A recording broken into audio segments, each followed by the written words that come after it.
There. Okay, it is. It is. It is. I thought it was. There we go. Hi, Cheryl. Whoops, that's too low. That's because it's not hooked on. Get it flipped on the right way. Is it? I hope I'm not crackling you guys to death. There. There. Hello. Yay. How are you? How are you? I was Miss Cheryl. Look at me working on this thing going, okay, my count didn't turn out right. What did I do wrong? Oh, I'm always fighting. This is supposed to be a simple, easy project, and I'm always fighting with it. Oh my gosh, it's driving me crazy. Hello, Dawn. How are you? I'm always so excited when I see people popping into this live. Oh my gosh. Okay, Cheryl, let's see. Oh, it is. It's the middle of the night for you, isn't it? So it's about 7 hours different. Let's see if I can figure this. It must be midnight for you, right, Cheryl? Oh, and uh, boxer dog and crochet boxer dog mom. Yeah, I know. Well, see, I am back to the section of the double moss stitch, and I did I did a bunch of rows, and it ended up doing it ended up giving me rib stitch again. And so I'm like, nope, I'm not doing a whole bunch of that again. So the row that I'm doing right now, I I dropped it from at the beginning, I went from 7, instead of doing 7 knit stitches, I did 6 knit stitches. And then I ended up with 1 stitch too many. I'm going to do a 4-row repeat, yes. And I got to the end of the row, and I've got, I'm doing 2, 2, 2, 2, and I ended up with, oh no, no, I did not end up with 1 too many, because I'm going to take an extra stitch off of here. So it's right. It's right. Oh, I'm killing myself here. I'm going to be so glad. I'm going to be so glad when I'm done with this thing. I just did the math. I've got to do 3 rows a day to be done with this thing by the end of the month. Oh, and now I've lost my stitch marker. No, I can't lose my stitch marker. I love those stitch markers. They look like little balls of yarn. It's right here somewhere. I'll find it when I stand up. Ah. Have you guys ever, am I the only one that I just have, this is supposed to be a simple, easy little pattern, and it has just been nothing but frustration since the minute I started it. And mostly it's because of me. Mostly it has been because of me. No, see, I'm not, because I did 2 and 1. Now I got to count the whole row and see what I've done. I can't deal with this thing. I just absolutely cannot deal with this thing. Oh my gosh. Okay. I'm just going to set it down. And I was just going to sit here and work on this while we visited and get my 3 rows out of the way. And I can't do that now. So I'm just going to sit here and enjoy the warmth of this blanket. Hello, hello, hello. Boxer, you are not in the US either. I thought you were, but you are not, right? Aren't you also in the UK? Or are you also in, would you turn that down, please? Are you also in Australia? You're in Wales. Yes, so you're also in the UK. Okay. So what time is it where you are?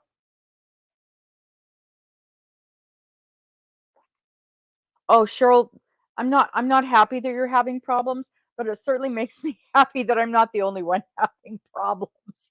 Oh dear Lord. Oh my gosh.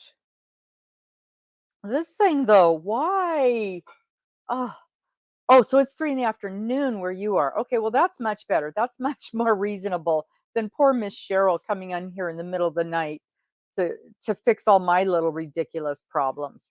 Miss Paula, how are you?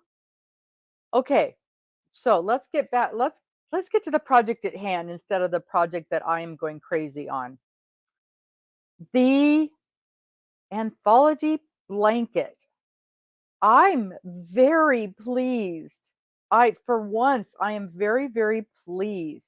So everybody should have finished, if we're on target, everybody would have finished their first 3 blocks. I keep saying, look at this, my first 3 blocks. How about the first 3 blocks? How is that? Is that more better? The first 3 blocks. So I know Miss Cheryl has. She's probably finished all 30 blocks at this point. And Boxer Mom, are you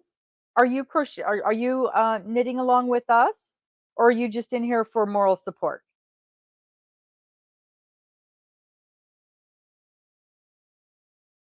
And Miss Cheryl, how is yours coming along? Not Miss Cheryl, Paula, how is yours coming along? You're on box 8. Oh my goodness. So you're an overachiever as well. So have you been knitting for a while, or is this kind of a new project for you? You guys, that hat that Cheryl is doing is stunning. Oh my gosh, it is so beautiful.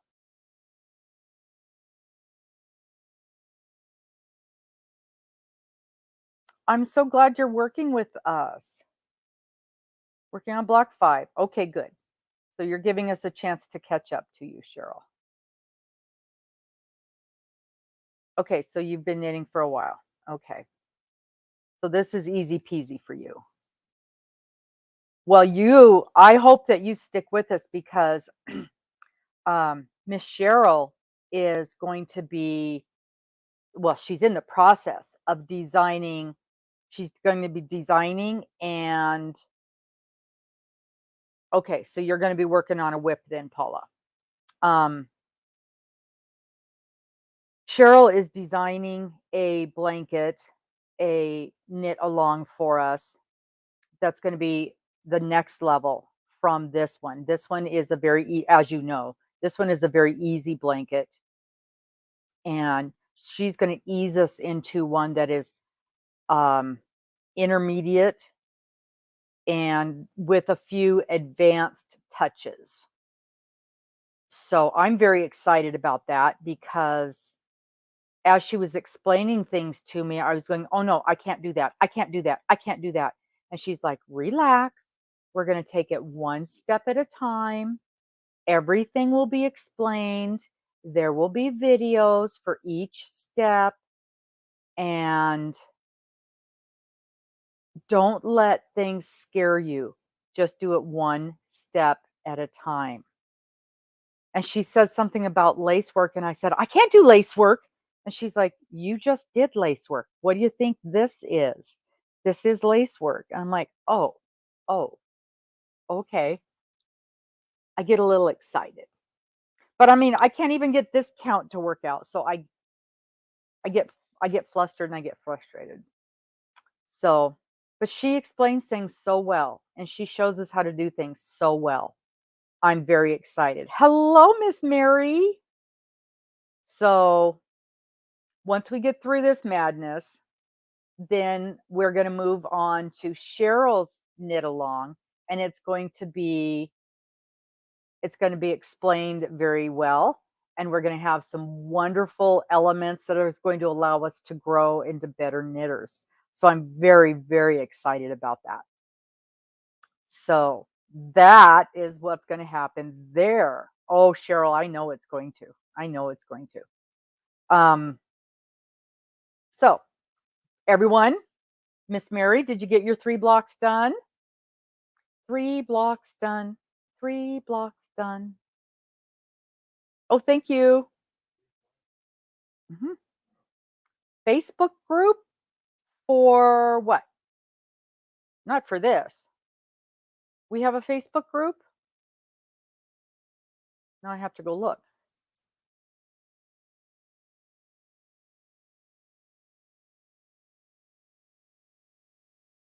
Oh, look at that. We have a Facebook group. Who knew? Okay.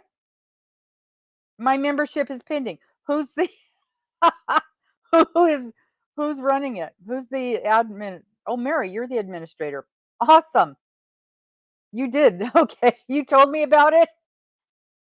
Did you tell me about it last week? Oh my gosh. I'm so sorry. Okay. Well, I have a requested to join. Maybe I'll be allowed to join. I will be kind and courteous. No bullying and hate speech. No promotion plans. Okay. I love it. I'm sure she did. I'm sure she did, Paula.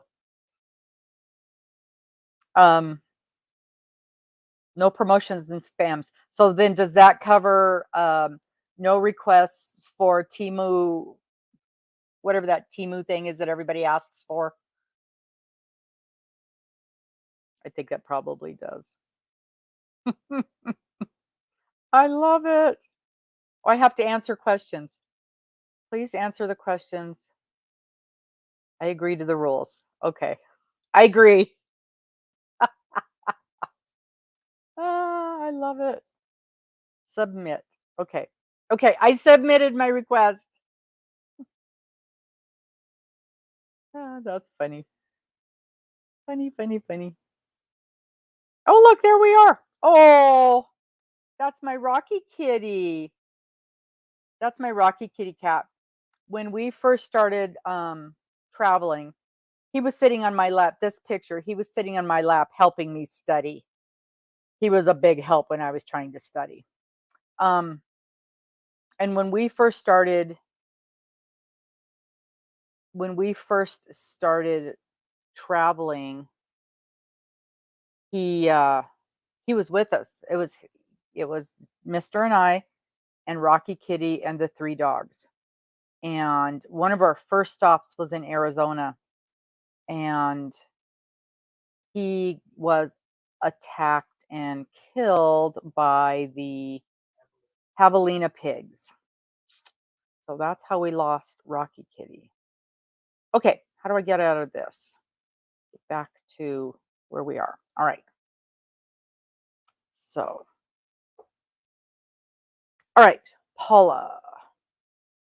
Oh, good. You're doing well with your bunny. Yeah, absolutely. Post pictures of your bunny in there. I know we said only, pictures of this stuff. I want to see all the pictures. I want to see all the pictures. Okay, boxer and crochet. Are you joining the squares? I'm joining as we go because otherwise we know what's going to happen in my world. That was the reason. That was one of the things that drew me to this project. Otherwise, I would have yet another unfinished project. You're working on the Sun Bunny. Okay. I'm glad your bunny's coming out well. What color is your Sun Bunny?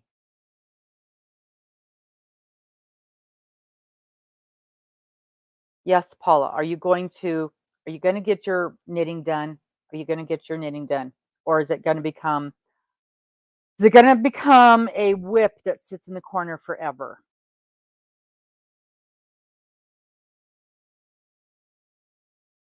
And that's why we only are doing one block a week, so you can do your one block and then set it aside and work on your other projects. Okay, you'll get her done. I don't want you to get disgusted and get like I am with this thing and set it aside and not work on it. Because over and above the fact that I really want you to do well and get over and above the fact that I want you to get comfortable and faster with your knitting, I want you to get to the point where you can jump in then with Miss Cheryl's project because I think you're really going to love Miss Cheryl's project.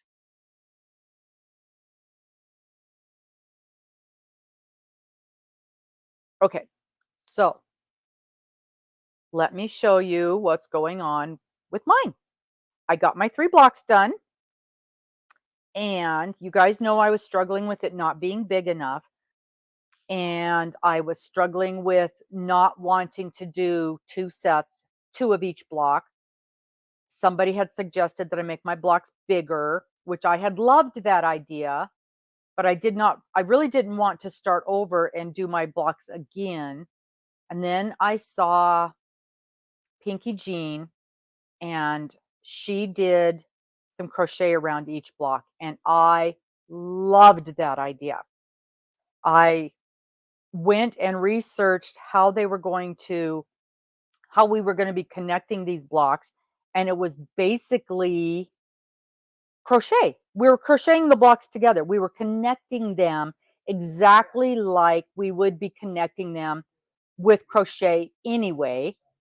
So it was it just made perfect sense to crochet around, minimally crochet a single crochet around, to give it a base anyway.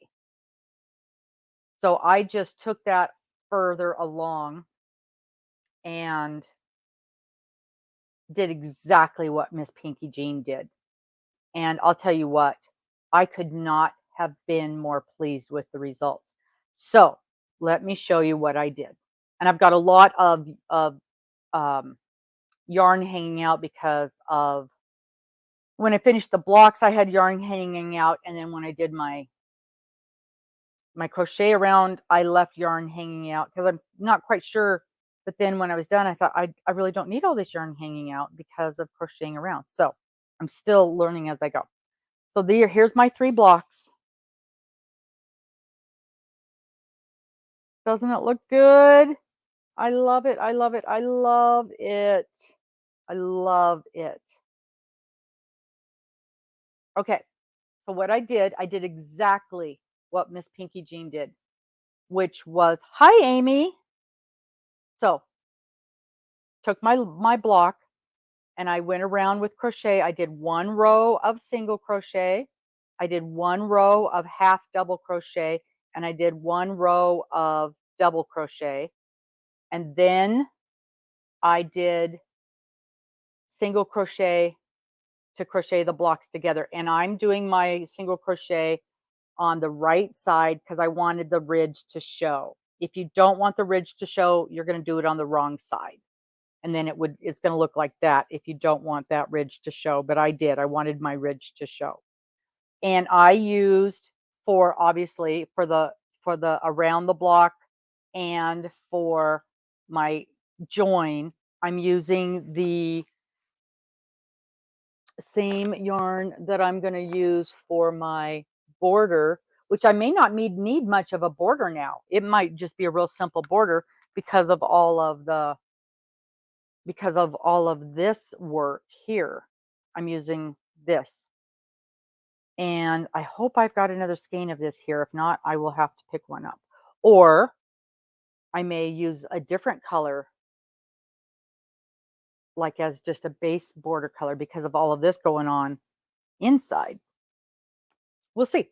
This is definitely a work in progress. But there's my. So this would have been 6, 12, 18 inches, right? 3 times 6, 18.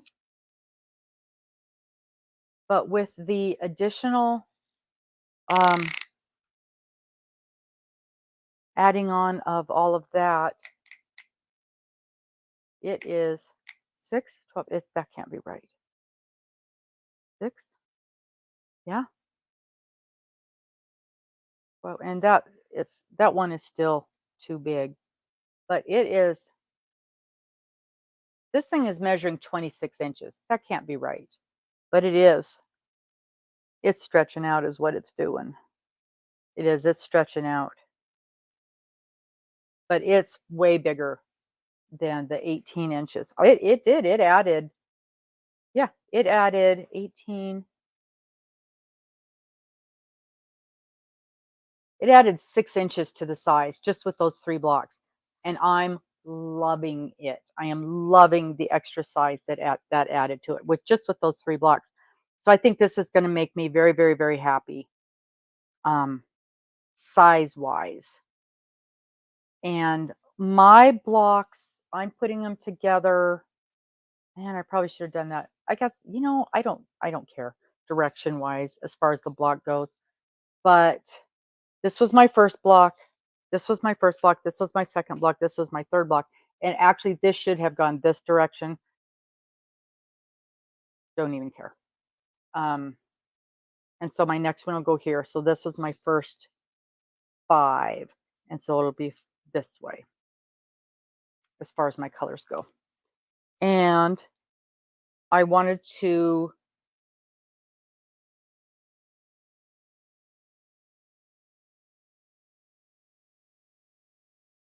yeah. So then my next one will go here. And I'm really, really happy with how this turned out. And on my next one, I am going to try doing, just to see how it looks, I'm going to try, instead of doing the border in this yarn, I'm going to do the border, the first round, the first single crochet. I'm going to do it in the body color, just to see how that works up. See if I like that better. And then I'll still do the half double and the double in this. For one thing, that'll save some of this border yarn. And plus, I think it might give it just even a little more of a finished look. But I'm really, really happy how this looks. I'm really pleased with how this worked up. And I also got a chance to see how the color changes worked in this. And you can, I mean, obviously you can see the color changes, and they're definitely like right here. You can really see how it's funny on the 2 rows, they ended up right in the same spot, but it doesn't bother me. And I think it's because there's such a big main color here of the same thing. So what do you guys think? Do you like the way it worked up? Do you like the way it looks with the extra rounds? Or do you think that's too much? For some reason, this reminds me of a pencil. I think because it's the yellow here and then the red here, that reminds me of a pencil and eraser. So, do you think this is okay? Do you like the extra color on that, or do you think that is too? I'm happy. And I the that extra yeah, that is. That's quite a bit of exercising on each one of those. That's a good 2 inches in between each one of those blocks. That definitely, yeah, the extra border that gives it the exercise that I needed without having to putz around with making more blocks and stuff. It is definitely too small the way it's written. It does make the squares pop. It does make the squares pop. And I think once I have more of them, it feels a little busy with for me right now, but I think once there's more of them, it'll take that busyness away. See, Amy, and I'm not. I have a hard time with all this color. This is really, really outside of the box for me. This is really outside of the box for me. And I got caught up in the pictures.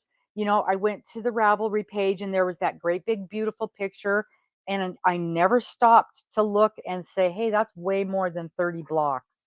And I should have. It should have just clicked. Um, yeah, but it didn't. It just didn't. But I do. I'm like it, and definitely those fall colors. Mm, the fall colors, and you'll notice when I added my extra colors, look what I picked, beige and dark gray. Almost, and almost every time I pick colors for anything, you see I mean, almost everything I'm working with are beiges and grays, and so for me to pick something like this is super outside my comfort zone. But it's I'm glad I did it. I'm glad I did it. Yeah. And Mary, I would have if I did not have 4,000 projects that I want to do. And since I started this, I have probably added 20 projects to my list. And there's just no, there was, I'm just like, it takes me so long to do a block. Because I on when I when I was planning this thing out, I literally thought I was going to be able to do a block in about an hour. It's a whole evening for me to get a block done, a whole evening. So there's just no way I could work in a second of each one of these. I'm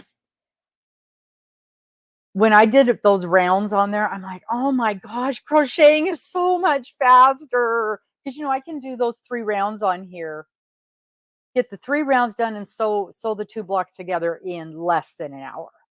You know, so yeah, about 4 hours. That's right, Mary.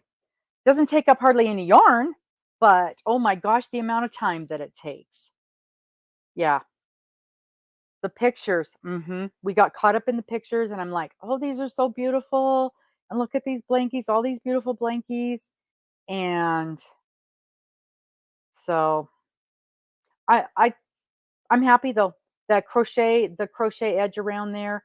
I love how it looks. I love the feel it gives to it. And like I said, this is not a masterpiece. This is, if this thing ends up, and I'm not saying that it's bad. I'm just saying that this is going to be, if the dog, it's going to be a dog blanket. It'll go over the chair, and if the dog lays on it or the cats lay on it. Whereas Lizzie is folded up in a plastic bag on the shelf. That is not one that the cat gets to lay on. That is not one. I mean, the cat lays up here, and that's fine.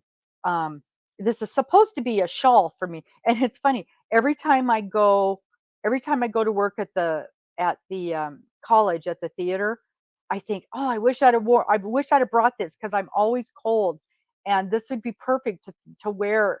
That would be the perfect place to wear this, and I never remembered until I get there that I wish I'd have brought that to wear. But yeah, you need blankets that is fine if the dog gets on it or if the cat lays on it, and um Lizzie is not one of those, but this definitely is going to be. And it'll be a nice size for that. So, but this was meant to be a learning experience. And I'm learning so much. And thank God for Miss Cheryl. I would oh my Lord, if it wasn't for Miss Cheryl, um, have learned so very much. And one of the things I have learned is to not kill myself over the mistakes.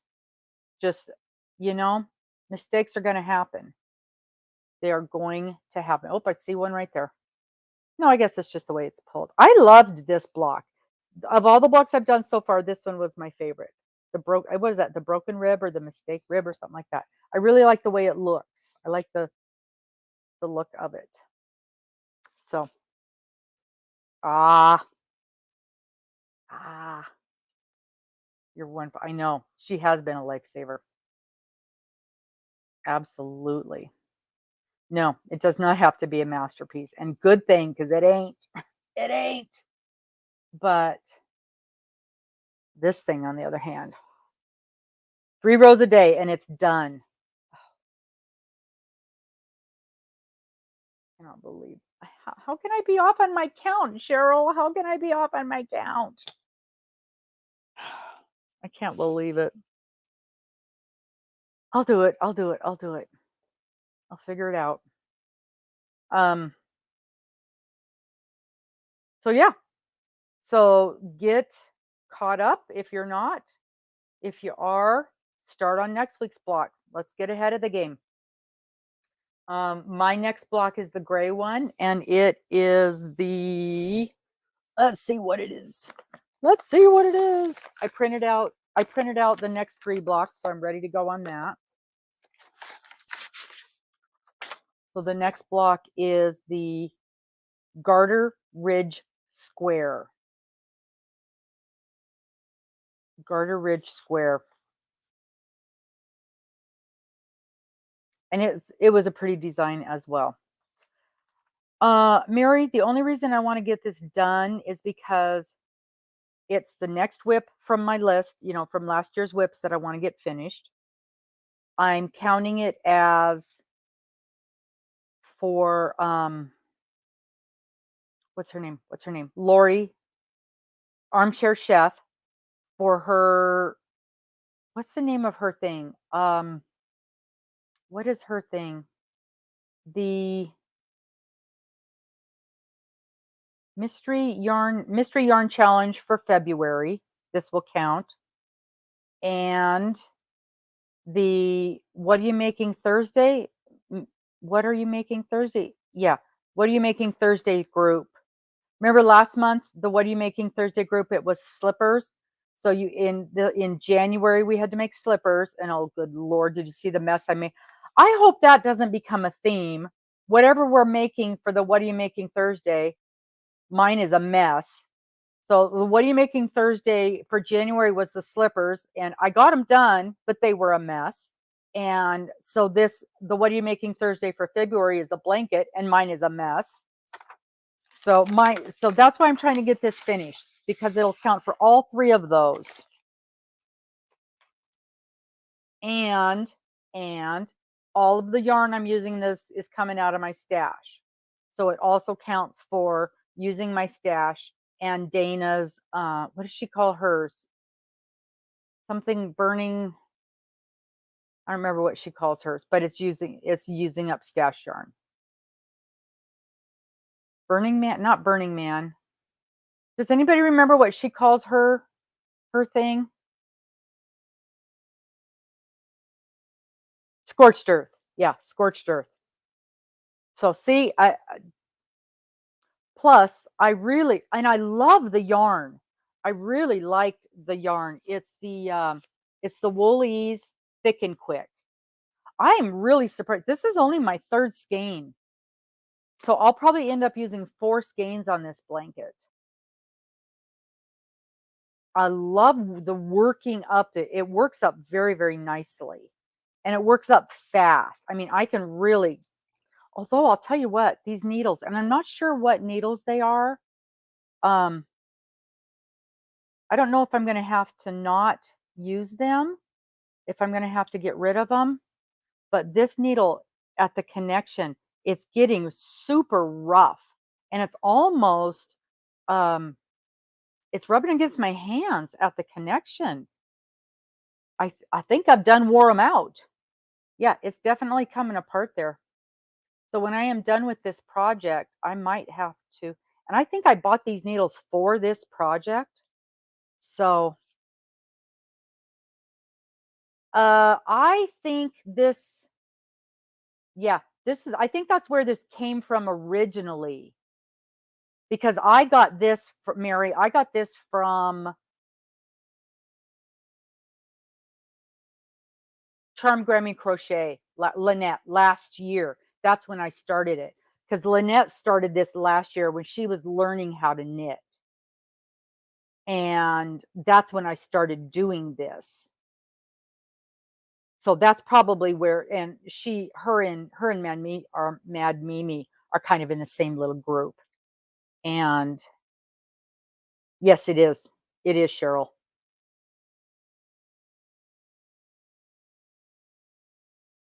Oh, Mary, you're in that same group? Or that's where you got it from? Yeah, it's a fixed circular needle, Cheryl. Um, and I'm sure I ordered it just for this. I don't think it's one of the better brands that I usually buy, but it is definitely, it's got a really, really rough edge right there. Oh, just squish it down with a pair of pliers. Oh, okay. I'll have Mister do that for me.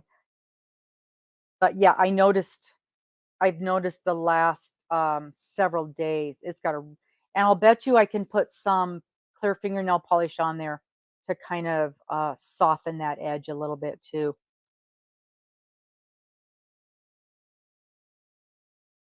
I don't watch all of them. In fact, I don't watch any of them other than Charmed Grammy. There's just, you guys know, there's just so many people to watch. I don't have time to watch everybody. I wish I did. I wish I had time to watch all the people.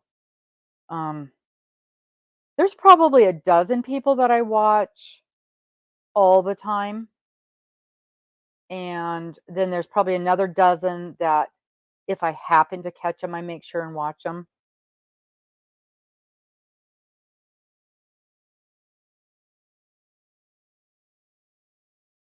There's a there's a few knitting people that I have started watching very quite religiously because they're so knowledgeable about yarn and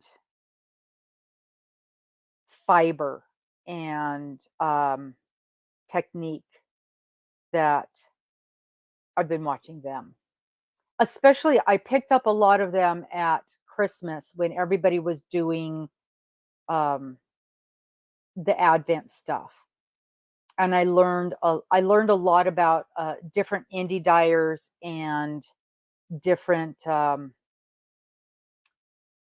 working with the different yarns and things. What I was looking for was some tips of what to do with all of these minis because I have a bunch of minis that I had picked up last year, and so I was looking for hints on how to handle minis and how to hook them together and things like that.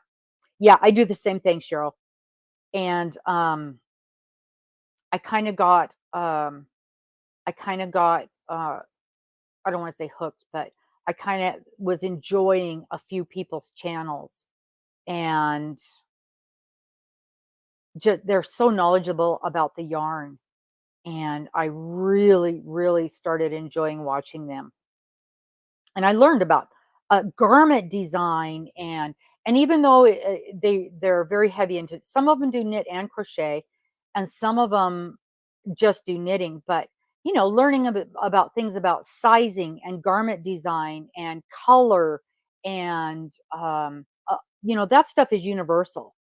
And it's very interesting to watch the process that I just really enjoy all of that kind of stuff. And then one lady is called the Knitting Natty. She's quite interesting. I enjoy. She does a lot of traveling around the country and going to different yarn stores and doing interviews and um, interviews at different yarn stores. Oh, I was going to ask you guys, and I know there's only a handful in here right now, but would do you think you guys would be interested in me doing a an interview and a tour of my local yarn store?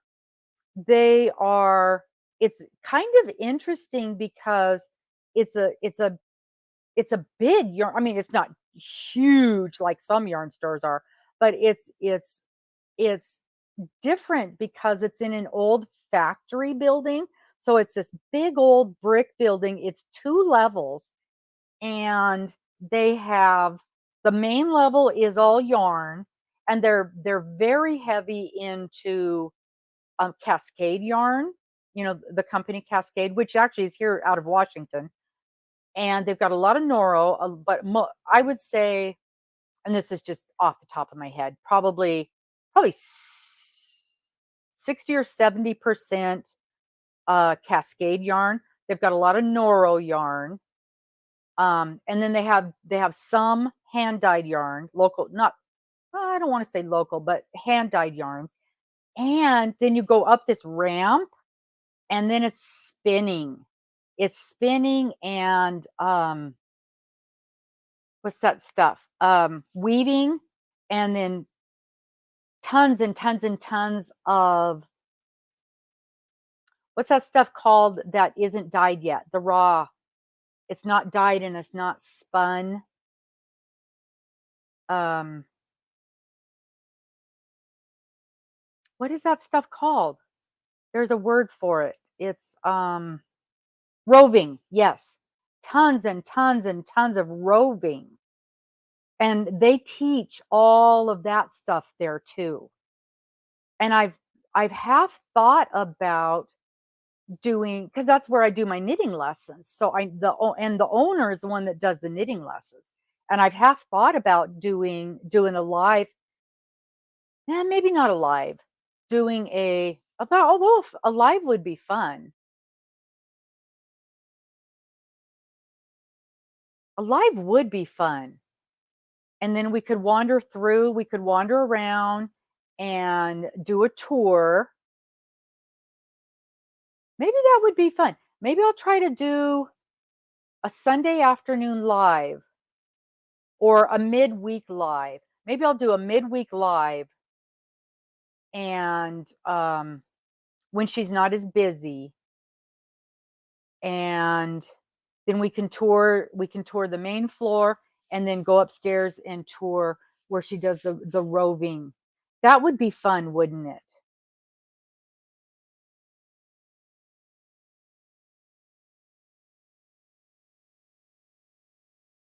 Hmm. I'll have to think about that. Which would be better?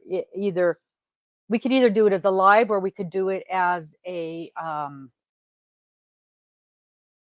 the other one where it's pre-recorded, but then you can ask questions.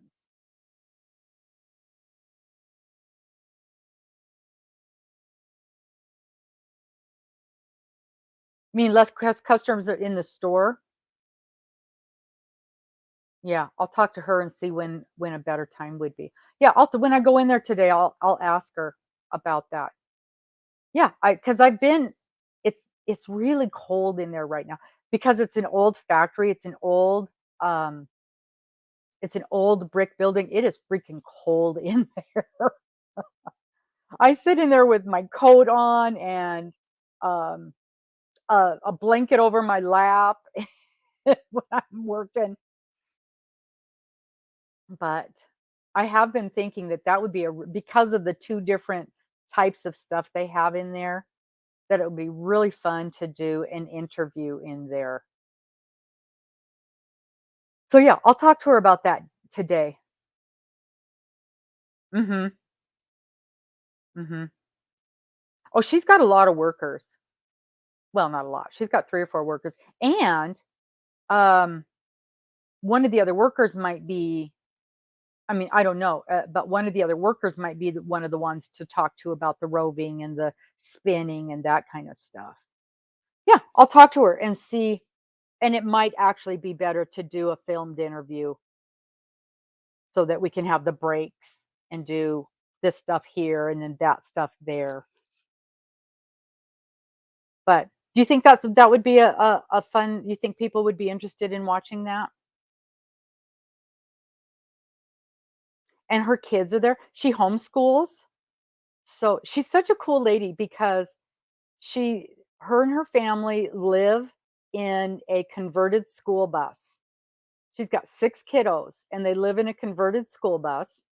And so a lot of the times her kids are there, and they work in this, I mean, they don't work in the store, but they help with inventory and they help with stocking the shelves. So they get a lot of their math from that kind of stuff.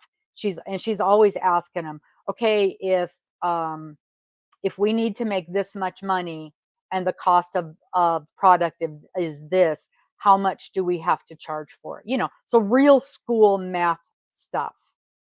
And they cook, and so they get math skills from that, and they're always bringing in cookies and things like that to the during the classes. Yeah, I think it would be interesting.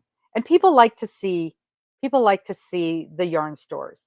And it's very unassuming from the outside. You wouldn't even know it was a yarn store if you didn't know. If you didn't know, you wouldn't know. So I think that sounds like a great idea. And she's young. She's not your typical little lady that works in a yarn store. She's probably early 30s, maybe. Recorded. Yeah, I'll do that. I'll talk to her today about doing that. And, I can talk to her about, the challenges of running a yarn store, the challenges about getting product, about, working with suppliers. Because I have heard her say some things about how, she's worked with one supplier for a while and, uh, she'll get, a smaller supplier, and she'll get an order in, and the colors won't be anything like the colors from the previous order that she got, and like, it'll be completely different, and yeah. Yeah, so I've been running this through my head for the last couple of weeks. So I just thought I'd ask you guys if you thought that'd be interesting. Cool. Done and done. So I'll talk to her today about making arrangements for that, and I'll make an appointment with her. And maybe it's something that we have to go back a couple of different times to get enough footage for, with different people there, with the upstairs ladies and the downstairs. But I'll tell you what, because remember at Christmas I bought Morgan that drop spindle, and I had to go upstairs to that area to get the drop spindle and the roving for her. And I thought to myself, I go, this must be what the men feel like when they walk into the yarn store to get something for their honeys for Christmas or whatever. Because I was like, what do I do? I don't know what I'm supposed to do. I don't know what I'm supposed to get. I don't know what any of this stuff is. And I was like a fish out of water up there. I was at their mercy, let me tell you, because there's just rows and rows and rows of this stuff, and I had no clue. So I totally felt for them. But they were super nice and super, super helpful. So yeah, I miss the interviews too, Cheryl. That was one of my favorite things. But yeah, if you knew what I went through trying to get the guests. That was the problem, was getting the guests, getting them lined up, getting them to show up after they committed, um, get the follow through. I spent hours and hours and hours getting people lined up. I probably spent 20 hours a week getting people lined up, and then, you know, an hour before I would contact them 2 days before the show. "Yep, I'll be there." Or I'd contact them 2 days before the show, nothing. I'd contact them a day before the show, nothing. I'd contact them an hour before the show, nothing. And then I'm scrambling to get somebody to take their place. And I always had 1 or 2 people kind of in the wings just in case, or I'd contact them a day before the show, "Yep, I'll be there." I'd contact them, um like, I always send a reminder, and then I would send the link, and then I would send, like, the show would start at 10 in the morning, and I would send the link the a week before. I would send a reminder the day before, and then 2 hours before the show, I would send a reminder and the link, nothing, nothing, nothing. And then an hour before the show, I would send him a link and a reminder, nothing. And we're ready to go live, and I don't have a guest. And it was like, I can't do this anymore. I can't do this anymore. It was so taxing on me and so wearing on me. And and I loved the interviews, and I loved the people, and I met some of the nicest, nicest people, but it wore me out. It flat wore me out. And it was funny because I would ask people, to be a guest, and they'd like, "Oh, I don't know. I don't know if I can go. I don't know if I can do live." And they were so nervous about what it was gonna be like and how I was gonna treat treat them. And then at the end, they'd go, "It was just like sitting and talking with your best friend about yarn." I'm like, "Yeah, we're yarny people. That's what we like to talk about." And, mhm, I was m most of the not most of the time. There were a handful there were a handful of people that would and there was a couple of times where it was a true emergency. I mean, there was one time, um, someone's husband literally was in a car accident 10 minutes before the show. Well, obvious. And me, that happened to me. I was supposed to be on someone's live, and literally we had an accident because we were driving, we were in the motorhome, and we had an accident 15 minutes before I was supposed to go live. I can remember we were driving down the road, and it was AJ. It was AJ's live. I can remember that to this day. We were driving down the road, and I'm dinking around trying to get ready to get connected, because that was the other thing.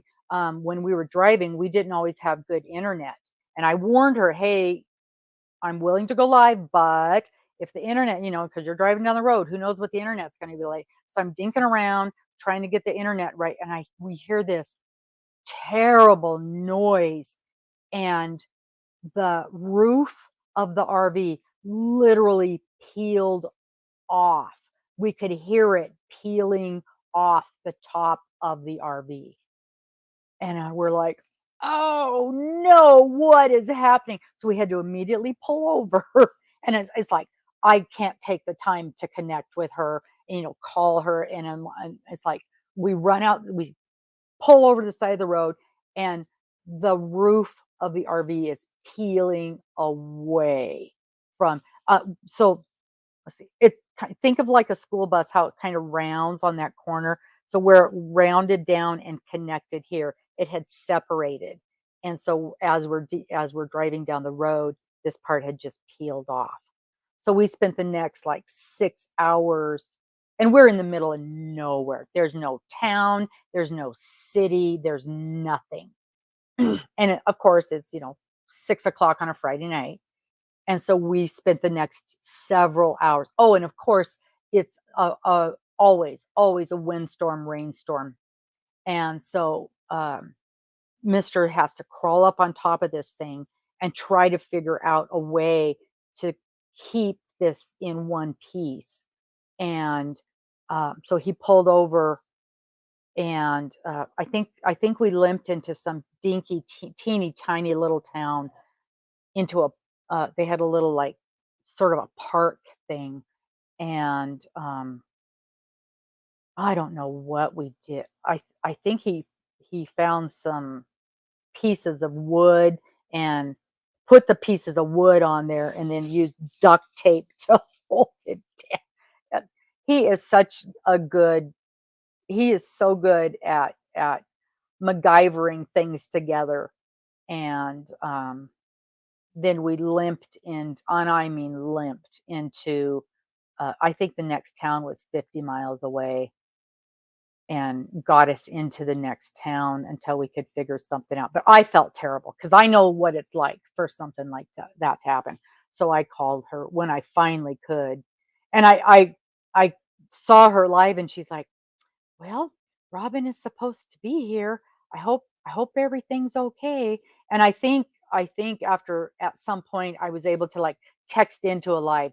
We've we were on the freeway, we had an accident. I ain't coming.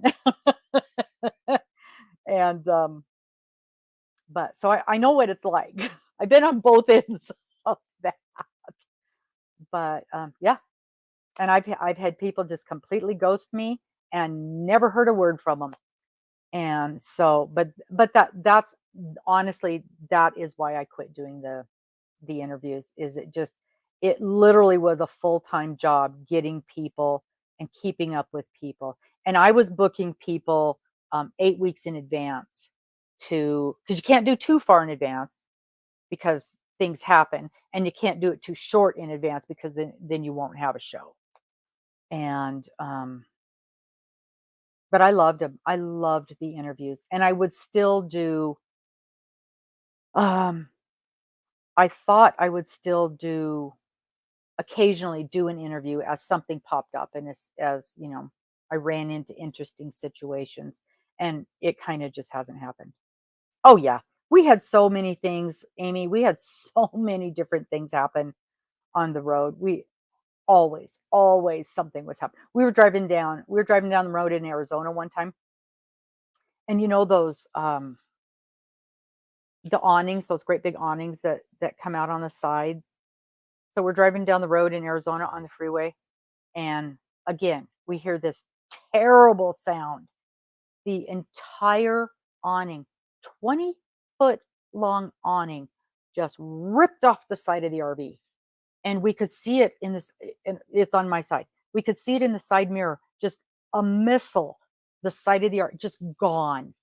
I didn't hit anybody, could not believe it. I could see one guy behind me, and he moved over, and it was a, like, not like a utility pickup, like something that the power company would drive, and he moved out of the way, and the awning, thank God, it went off the side of the road, like the exit of the freeway, landed over on that side, bounced a little bit, somebody ran over it, didn't hit anybody, 60 miles an hour down the freeway, didn't hit anybody. Could not believe it, absolutely could. That thing could have gone through somebody's windshield, oh my lord. Didn't hit anybody. Landed on the side of the road. And what do you do with a 20-foot awning? I mean, what do you do with it? So, and we had our pickup that we towed behind us. And so, we went back, picked it up, and put it on top of the pickup and lashed it to the pickup. Yeah. So we did that happen in Arizona one time. Um, in Texas, we're driving in Texas, and there's a video of this one. Um, it's on my channel. There's a video of this one. We are driving down in Texas, and we have this rack on the back that is hooked to the RV, and the what do you call that? So there's this thing is on the back of the RV, and it hooks into it with a pin, and that broke. So the whole truck and everything comes unconnected from the back of the RV in the middle of the freeway. So we're driving, and boom, the whole everything comes unconnected in the middle of the freeway. Everything that happens is in the middle of the freeway. That was exciting. We're going down the street, and the truck just so I've got a little video about that one. One of the vehicle next to us is like honking the horn. Ah! We had a blowout on a tire. Oh, we've had a few blowouts. We destroyed one of our RVs from a blowout. We knew about that one, and that was our first RV. That was our first RV. We were on our way to go camping over 4th of July weekend, and we were 78 miles from home. No, 74. We were 74 miles from home. And I'll tell you why I know that. 74 miles from home. And we had just stopped for gas and got back on the road, and we had a blowout. And so we have 100 gallons of fuel all over the freeway. And it ended up, bye-bye Boxer, it ended up basically destroying the back half of the RV. We ended up having to buy a whole new RV. Destroyed the bathroom, and did a ton of damage underneath. Destroyed the gas tank. It destroyed the blowout. It destroyed the gas tank. Destroyed the fuel lines. Destroyed. It blew out the under the flooring and everything underneath. And the reason I know it was 74 miles was because our towing would tow us 75 miles.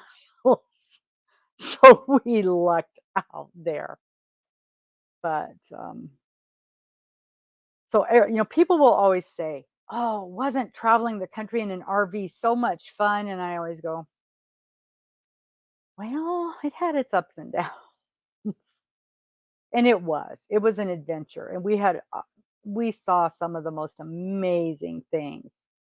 But man, oh man, yeah, yeah, the silver lining. Ah. So, anywho, I don't even know how we got onto this subject, but um, we're supposed to be talking about knitting. But yeah, that's how I kind of got when we went into the motorhome. I had gotten rid of all of my yarny stuff, and I took because we didn't have room for all that stuff. You guys know how much room this stuff takes up. And what I took with me was cross stitch because I'm like, okay, cross stitch is smaller. I can sit in my little chair and do some cross stitch. Well, what I found out real quick was 3 dogs and a cat in a motorhome. It's a little tough to lay out your colors, and the lighting wasn't really good enough. I had a real hard time seeing my cross stitch.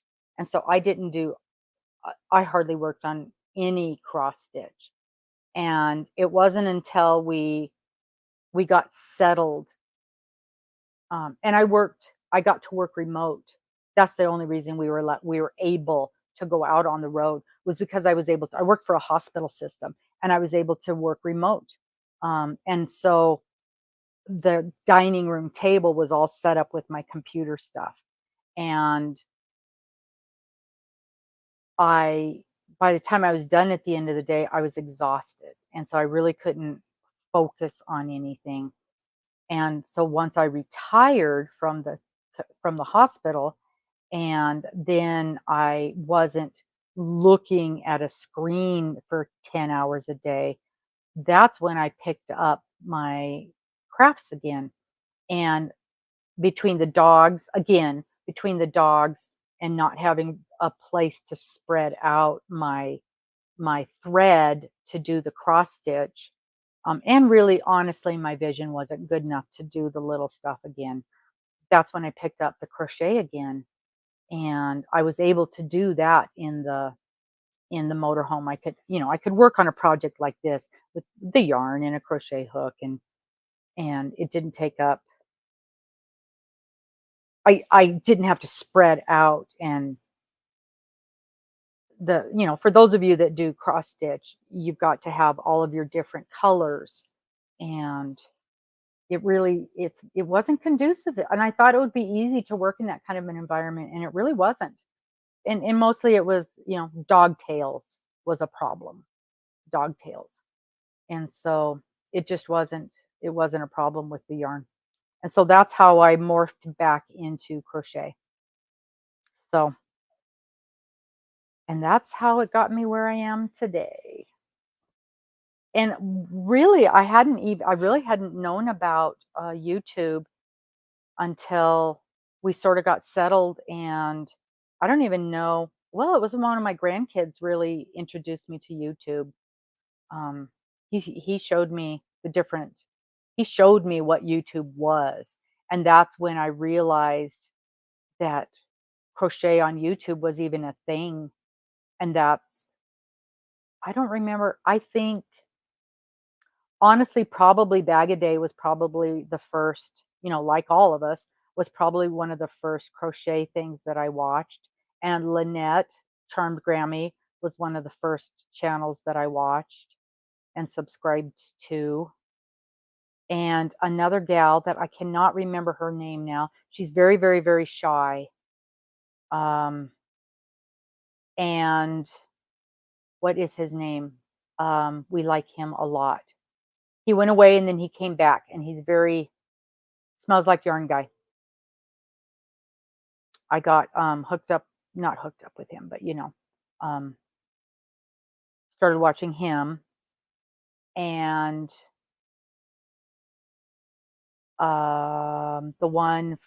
the guy from,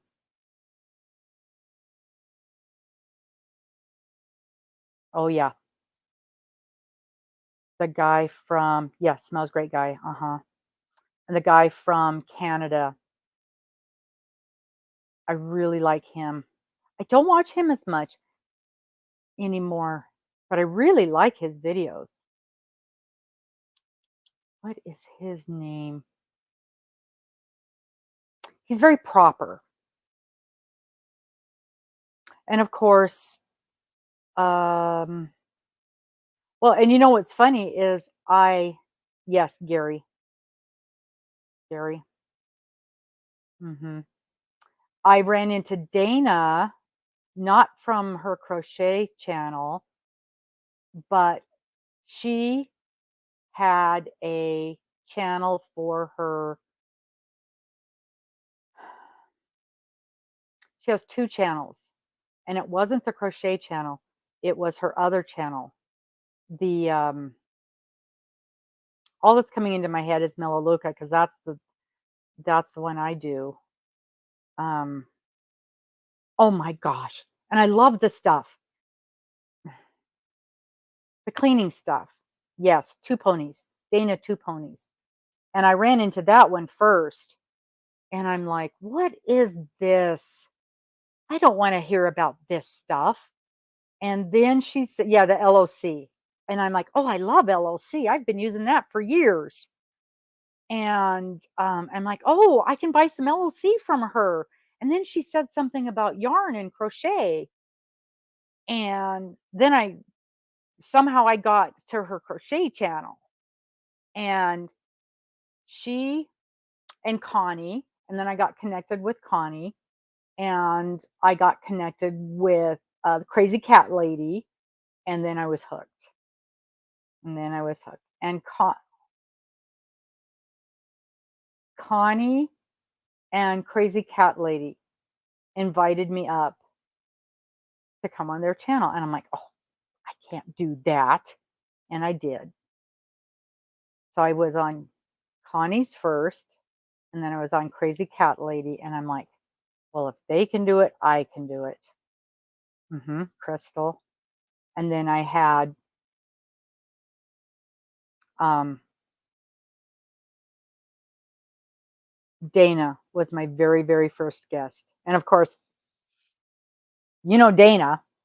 She's in the back of the truck and she's dealing with the dog and digging around for her coffee and I'm just a nervous wreck. And I had my hair down and I was kind of half hiding behind my hair and it went fine. And then my next guest was Angela, and that went very, very well. And I was off, and that was it. I was off,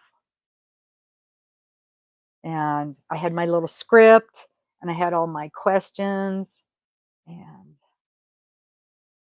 I don't even do that. I don't.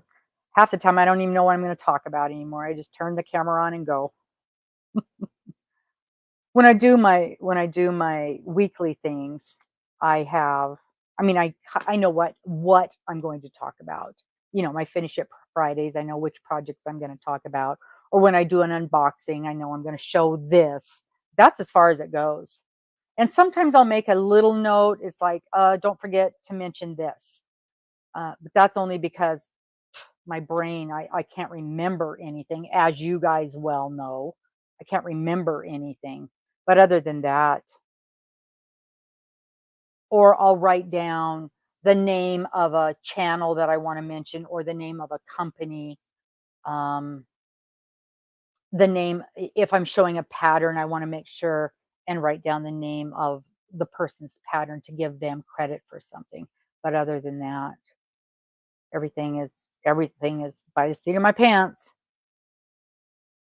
It was so funny. I can remember my very, very, very first video. I had like paid. It was a full script, and I'm like trying to look at this thing and making a check mark so that I knew what I had talked about. So funny, so different, so different. I had a I took a class on how to do these, if you can believe that, and I was terrified to do my first video. Terrified, as we all are, terrified.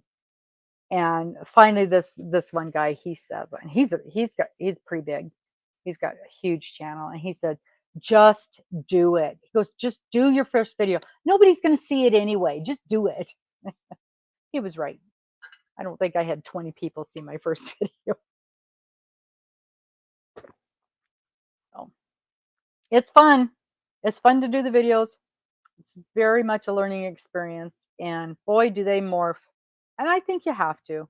unless you get really big, like some of these guys,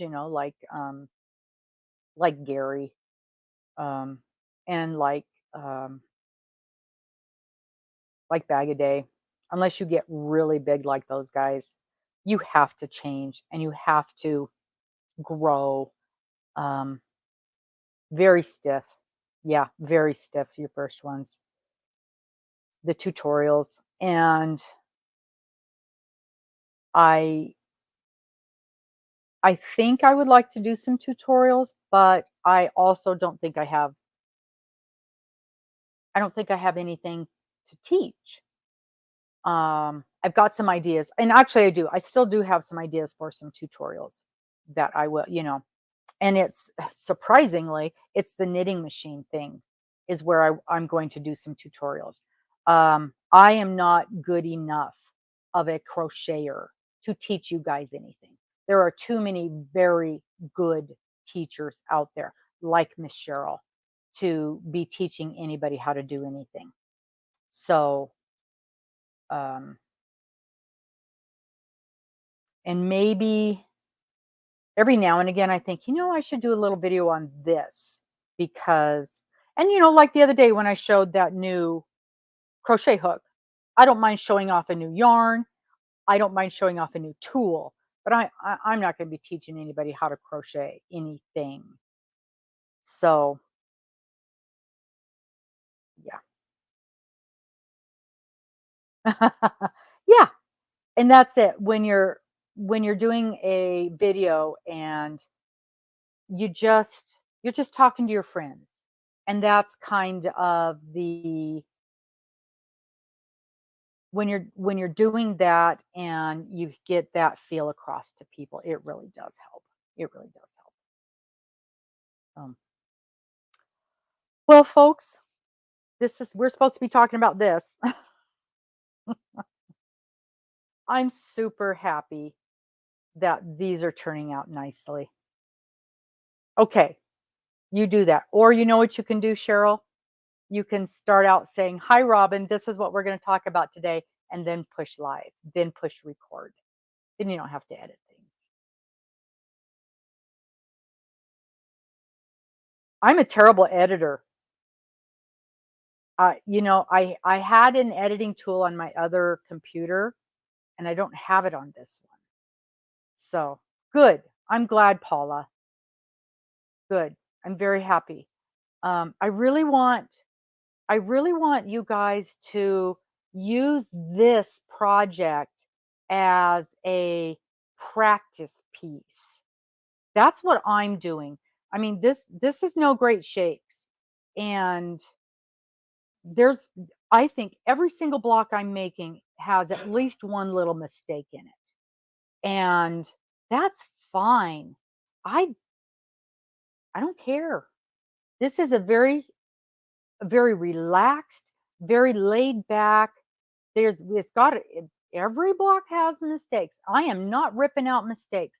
It is too hard to rip out knitting and redo it. I mean, if it's really bad, and I've taken things out when my count has gotten off.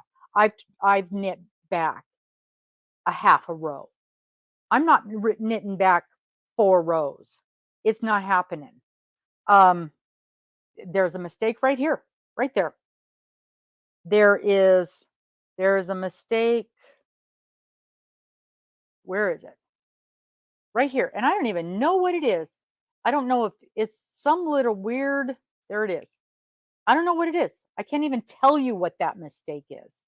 But I think it was should have been a knit. Maybe it was a purl. Who cares? I don't know what it is. No idea. No idea. I don't know if I made a mistake on this block. I'm sure there's one somewhere. I'm sure there's one somewhere.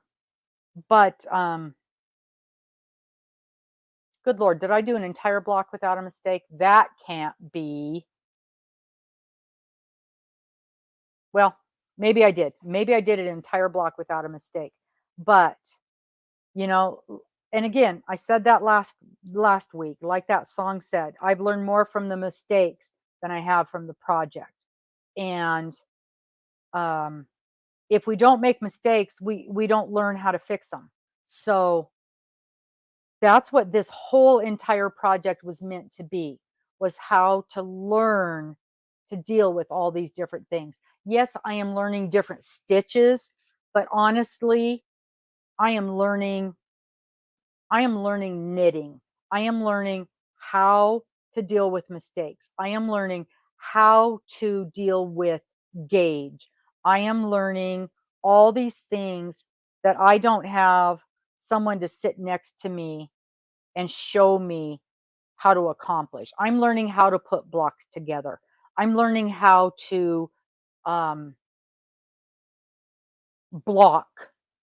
I'm learning how to block these things. I'm learning how to read my knitting. I'm learning how to read a pattern.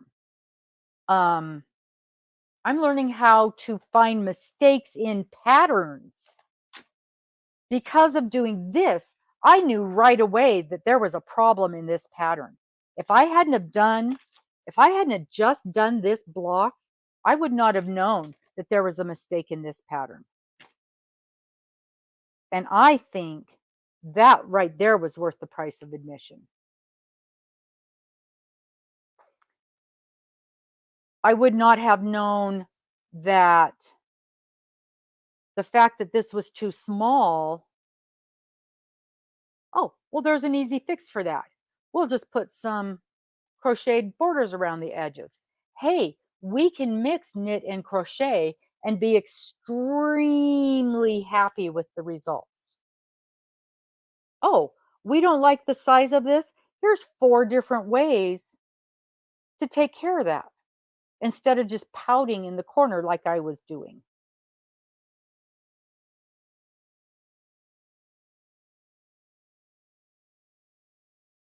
So, the whole point of this project was a learning experience. And we are learning so much. So I'm calling this a win. A win. And we dropped a stitch and didn't know what to do. I wouldn't have clue 1 on this seed stitch thing. I would not have clue 1. I would have thrown it away and started over. I would have torn the whole thing out and start over just like you did, Mary. Because yeah, I can fix a drop stitch on this simple thing. No clue. No clue on this kind of a thing. Yeah. So every single thing we're doing on this is a win. And I got to tell you what, as with all of you, Miss Cheryl, Miss Cheryl is the one who's A plus our teacher on this thing. Uh, I think um, I absolutely bit off more than I could chew on this. And if it wasn't for Cheryl, I think this would have been a bomb. So let's send Miss Cheryl some flowers. If I knew how I would. Man, you are, oh, you are the absolute, you are the absolute goat. That's the word. You're the absolute goat on this. Where are they? Where's the flowers on this? Where's a goat? We need a goat. There's got to be a goat on here. Goat. There's the goat. There, you're the goat. I don't think so, Cheryl. Oh my lord. Cheryl for the win. Yeah, and I'm super excited. I can't even begin to tell you how excited I am for your thing. Um,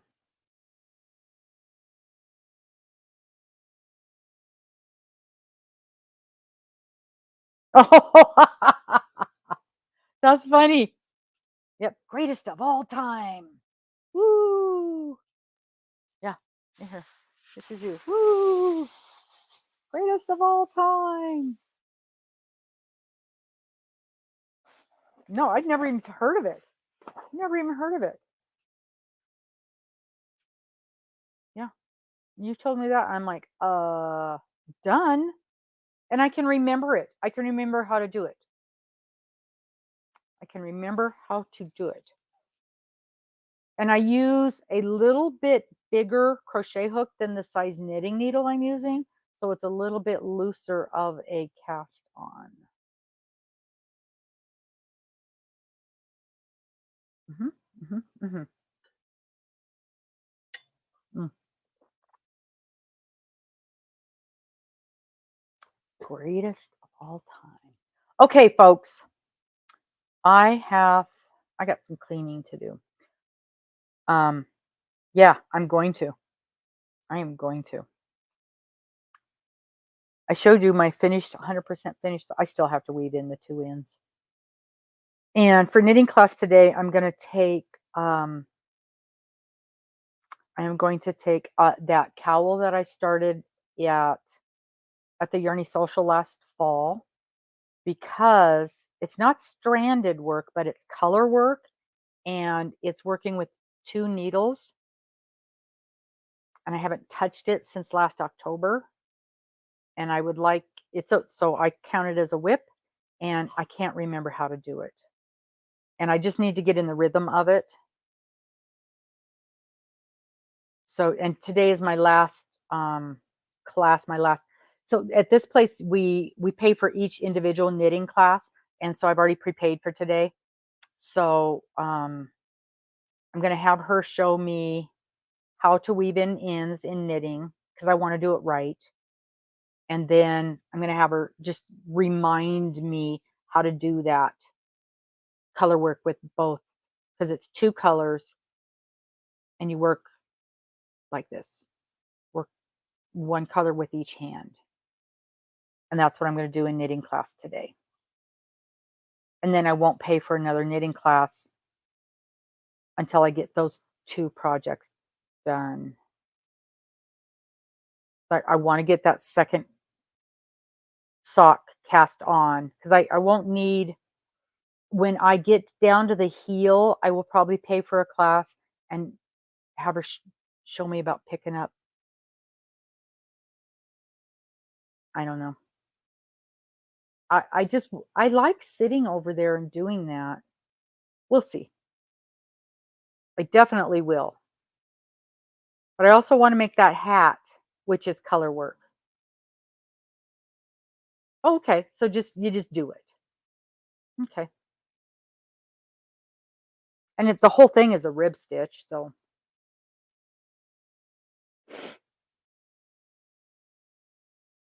yeah, so today I'm just gonna work on that today. And then I'm gonna pick up yarn to start that Alaska hat. What did I do with that book? It's right here. It's right. Where is it? It's not right here. Oh, it's over on the other side of the room. So I'm gonna start that it's a hat. Well, see, so maybe the reason I'm not doing that, starting that today with her is because, the first 4 inches is rib, and I don't need to pay for a knitting class to do rib stitch. I can do rib stitch. So I'll get the yarn and I'll do the rib stitch, and then I'll go in there and have her show me how to do the stranded knitting portion. Oh, oh, good. This hat, I don't think I'll need the ladder back because the stranded part is, I guess you do the ladder back when the color work is kind of far apart. But the first one that I'm going to do is a whale hat, and in preparation for our Alaskan cruise next May. Paula, you can come on the cruise with us. You need to. You need to come on the cruise with us. Cheryl, you need to come on the cruise with. I know it's a long ways away for you, Cheryl. but you should come on the cruise with us. Who else is in here that needs to come on the cruise with Mary? Mary, you need to come on the cruise with us.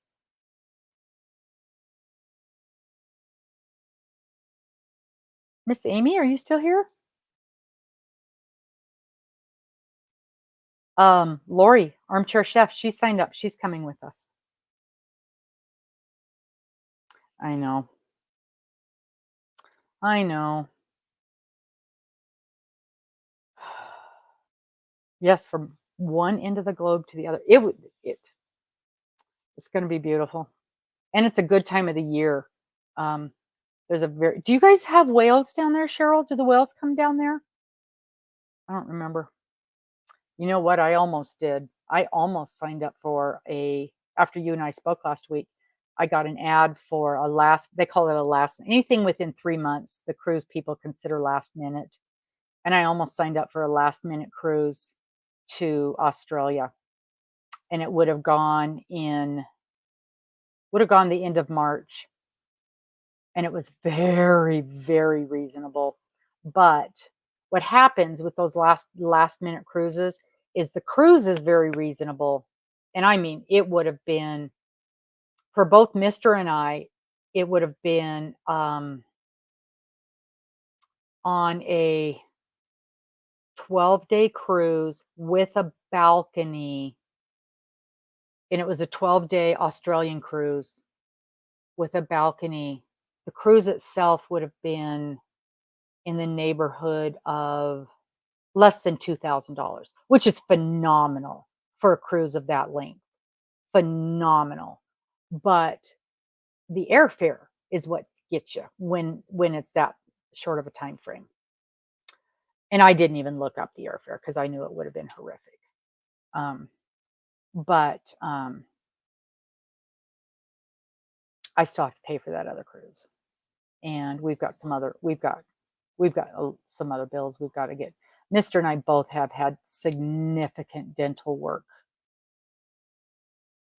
unexpected dental work that blew us out of the water this year. So that's the main reason there's no cruises this year. It was take a cruise, get our teeth fixed.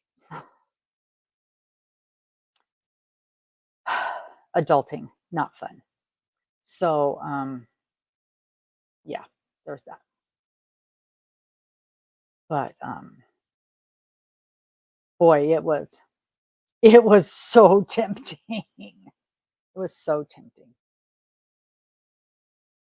But, you guys do lots of the whale spotting, whale watching tours. I'll tell you what, in Alaska, we don't take whale watching tours in Alaska because you can usually see the whales right from the ship. What we do is we watch the whale watching tour boats and we watch where they go. And they all go to the same place because they all tell each other where the whales are.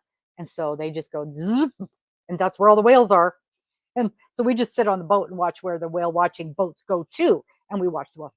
But the first time we went to Alaska, we were sitting in the bar, and we won't see penguins when we take the Alaska. It's not far enough up. Although we are going more north this time than we did last time. We're going more north. We're going more north on this Alaskan cruise than we have on either of the other two ones. And nobody tell Dana. No, it's not Dana. It's Lori. She thinks she's going to see the Aurora Borealis. I don't think she's going to. Could happen, but it really depends on where you are and what's going on in the sky. We haven't yet. It's a possibility, but it's a very small possibility. But we were sitting in the bar one day, and it was in the middle of the afternoon, and we were just sitting there having a drink, and these whales just started playing 100 yards away from the boat for like an hour. They were just out there jumping and having a wonderful time. Yeah. So we don't book whale watching tours because we usually just see them right off the ship. And We've gone to Alaska and Hawaii, and every time we've seen the whales just sitting on the ship, we've just seen the whales every time. So I don't pay because those are that is a downfall of an Alaskan cruise is the excursions are very expensive. So you can't afford to do an excursion every day. You got to pick and choose your excursions. So that is unfortunate. Because if you've done the Caribbean excursions, if you've done the Caribbean um, cruises, you're used to your excursions being 125 dollars or less, even $75. And then you get to Alaska and Hawaii, and you can't touch an excursion for $200 is where 150, 175, two and a half. So, oh yes. Oh, Cape Cod. I hadn't thought about whales up there. See, I think about whales just up and down the Pacific coast. I didn't think about whales on the East Coast. Wow. Oh, you have Aurora australis. See, I don't think about that. I bet they're gorgeous. Oh, how special. That Oh, of course they do. Of course. That makes perfect sense, Paula. Yeah. See, I wanna take a cruise, up Maine and up that area. We've not been up in that part. I mean, we've been I've been as high as New York, um, like by the, Niagara Falls. That's the most east I have been. He's been all up through there, but yeah, I've seen a lot of dolphins, and you'll see that on the cruise too. You'll see the dolphins chasing the ships, dolphin pods. Mhm. A lot of sea otters too. Mhm.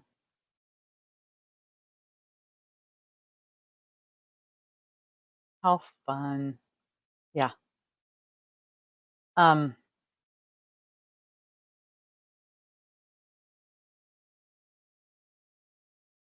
just a lot of fun.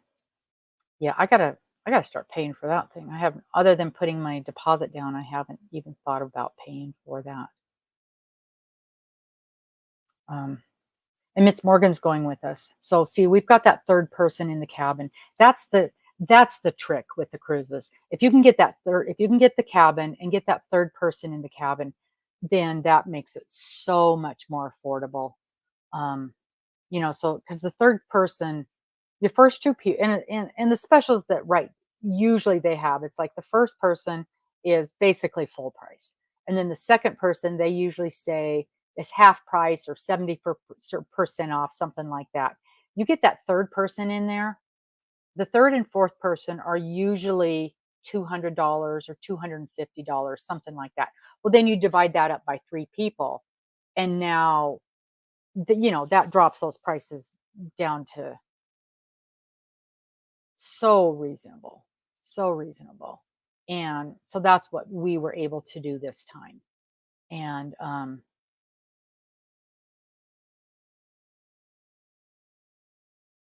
it just really, that was, I mean, that's how we were able to afford this trip.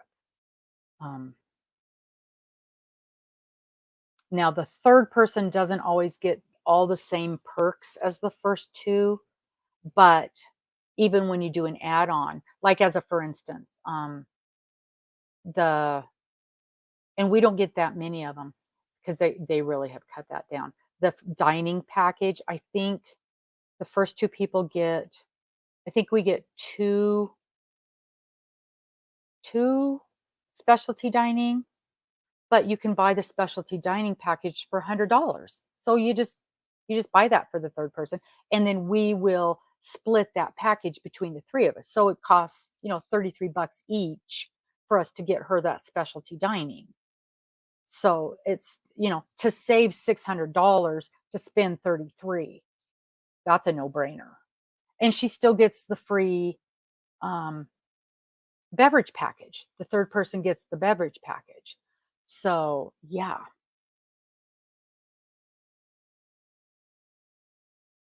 So, Paula, you're saying that you gave up on this knitting thing because you kind of got frustrated. Is that what you're saying?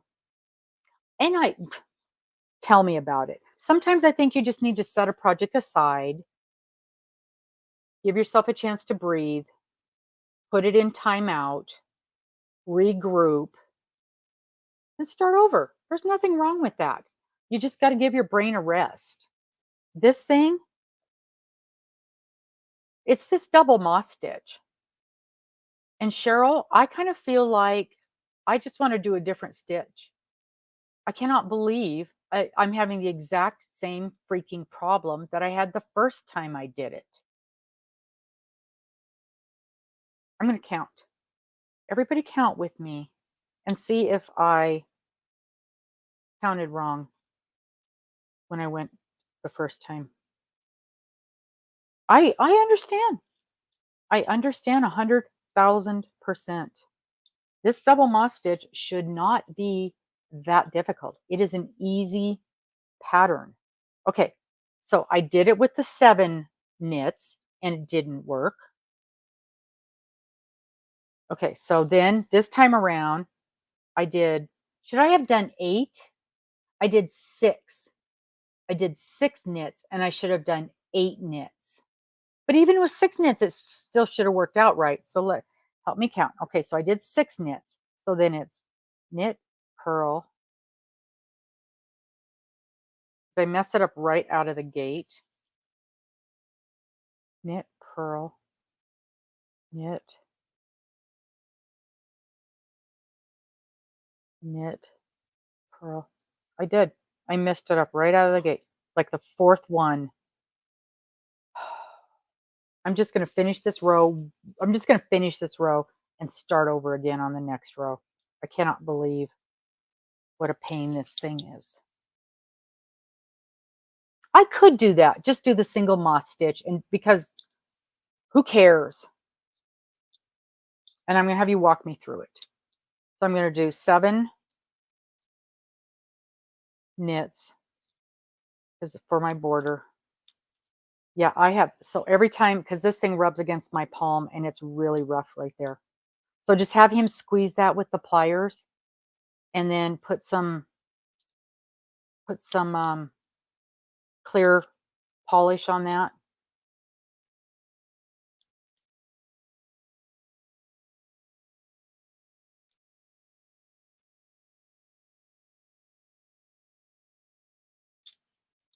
Hi, Janice. We have just been chit-chatting. We talked about our knit project. You want to see? Here's my first 3. I put a border on it. Miss Pinky Jean suggested putting a border around a crocheted border. I love how it ended up working. It added about 6 inches to my size. So I'm very happy with that now. And then we've just been chit-chatting. Oh, and we have a Facebook group, which apparently everybody told me about last week, and it went zoom right over my head. So I can take some pictures of this and upload that on Facebook, right? Okay. And now Miss Cheryl is helping me with this mess. Okay. And I don't even know where my clicker is. Probably at the bottom of this thing. I don't want to have lost my clicker. I have actually gotten used to, I have figured out how to use my clicker, and I've gotten used to keeping track of my stitches with it. Okay. So we're going to turn this whole mess around. And it won't matter which side I'm on because the moss stitch looks the same on both sides. Right, Cheryl? Yeah, because that's this one. Yeah, it looks exactly the same on both sides. So it doesn't even matter which row I'm on. Okay. So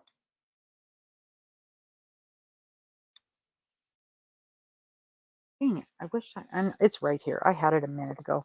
So as soon as I stand up, I'm gonna find it. All right, Cheryl, you're gonna walk me through this mess. So let me do my first slip stitch.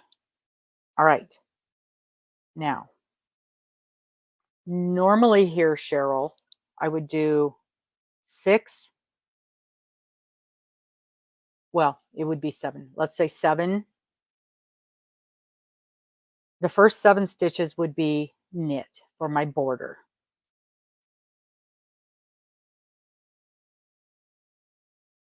Figure out your chart, multicolored using up your stash. What a great idea.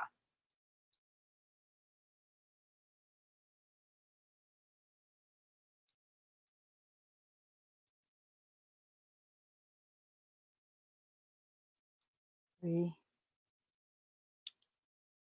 4. Yes, they are an even number. 6, 3, 6, 7. Okay. Now hang on, I gotta throw in a different stitch marker on here so that I don't lose. I liked that stitch marker because I didn't have to, it was a knitting stitch marker that actually fit over these great big fat needles. I don't think I've got another one that's big enough to go over these big fat needles. Nope. I'll just find it after I get up. Okay, so I have an even number of stitches, and I know I do. And so I just go knit, purl every row. I can do that. And I'm going to do that for a lot of rows. 21 rows? Yeah, 21 rows. And then I'm going to have a totally different look from the other side of the blanket. Who cares? Who cares? This one ain't going in the fair, that's for sure. That's for sure. I wonder if I've got another big stitch marker in here. Oh, this should be a knitting one. It is. This is a knitting one. This one, I don't think it's big enough for these needles though. I got this from, remember when I won that beautiful, gorgeous hand-dyed yarn? Hand-dyed, not roving, where it changes color. Each skein changes color from one end to the other. Oh, I got to send money to Elizabeth. Elizabeth? No, it's not big enough. Anyway, she sent me this stitch marker. Isn't that pretty? When I won that gorgeous yarn.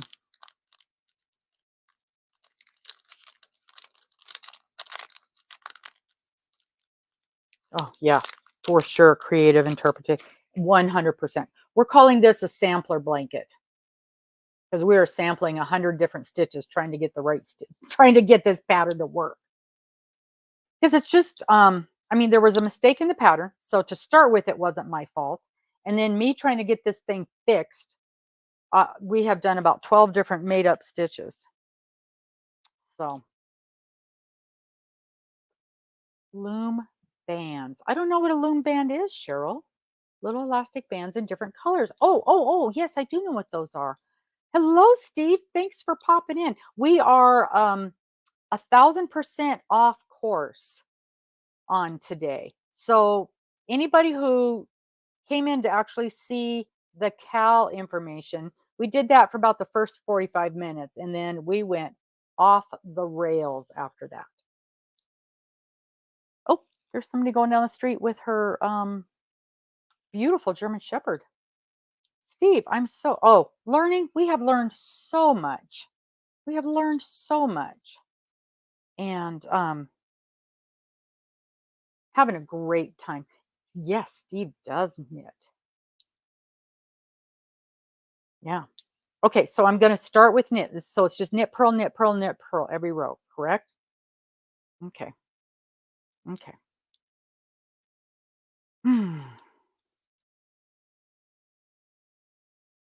I can do that. I just have to remember to do that. Dang it, where's my clicker? I had it. I had it. Oh, there it is. There's my clicker. Okay. Okay. I got one of these. And at first I thought, I'm not going to remember. I am not going to remember to click it. And now that I've gotten into the habit of clicking it, I really like this little thing.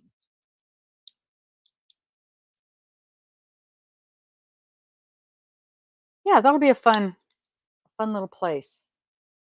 So with this week being our catch-up week, so this is a great week to block your squares if you haven't done that yet, to catch up on your squares, unless you're like the overachievers in here that are already, several weeks ahead, to make extra squares if that's what you want to do, to put edging on your squares if that's what you want to do.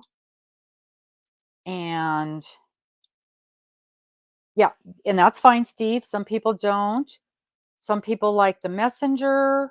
Some people like the live. It's just a nice place. Some people wanted to have a place to be able to put up pictures and interact that way. I I kind of I don't do I don't go on Facebook a lot because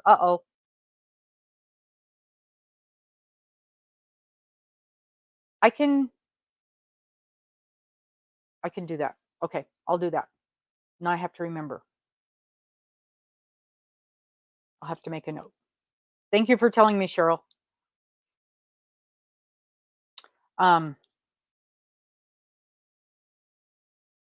I don't go on there a lot, but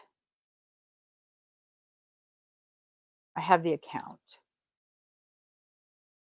I don't go on there a lot because mostly it's ads.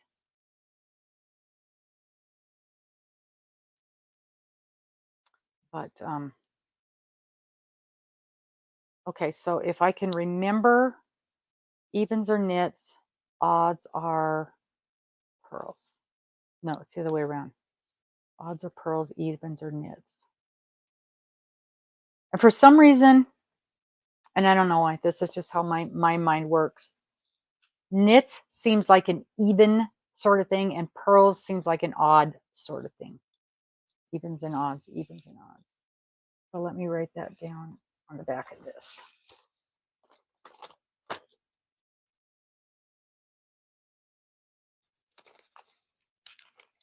Evens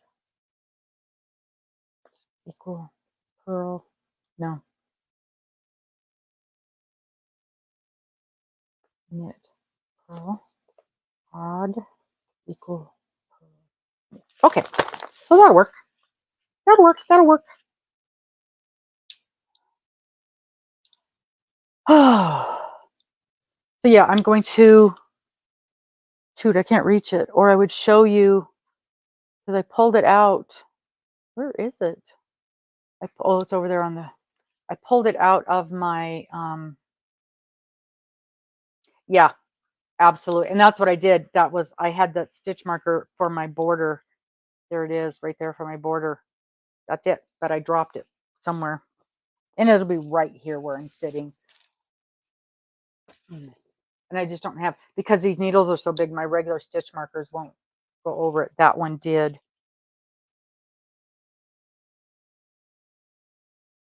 And I don't know where, and I know I've got another one, but I don't know where it is. Yeah, I do it on my repeats. I do it on the mosaic project that I'm working on. The chart is 24, and then there's 8 repeats. So I will put a stitch marker at every one of those repeats so I know when I'm at the end of the thing. So yeah, that'll be, I am, oh, that's a good idea. And I know that too, which I do. I can cut a scrap of yarn right off of this thing. So I got lots of scraps where's that one? That one, it's kind of in the middle right here.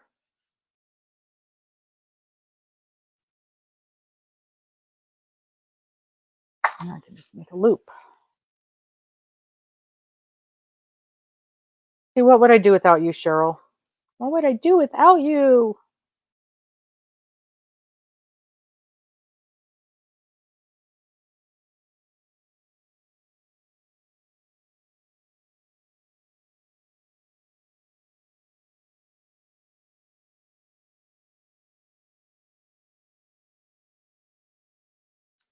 Yeah, there's some people that's all they ever use. So, I've decided one of my I'll put that on when I get back around to the other end of see, Steve, this is where I am. I did my 3, I did some extra rounds, and I've got my 3 blocks sewn together. I decided on, um, on my whips, on all my whips from last year. I had those 2 sweaters that I wasn't sure what I was gonna do with, and I've decided one of them for sure I'm gonna tear it out, and I'm either gonna make that 1 bag a day sweater that I fell in love with, and I think it was, who was it? I think it was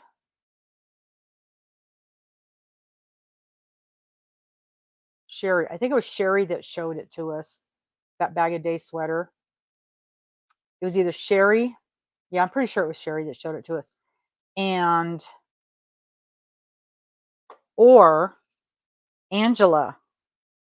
Angela just did a she just did a tutorial on a sweater, and I like her tutorials also, because she just kind of starts up and down, and you just go this way and make it as big as you want. So I'm either going to do that bag a day sweater or I'm going to do Angela's sweater. Oh, really?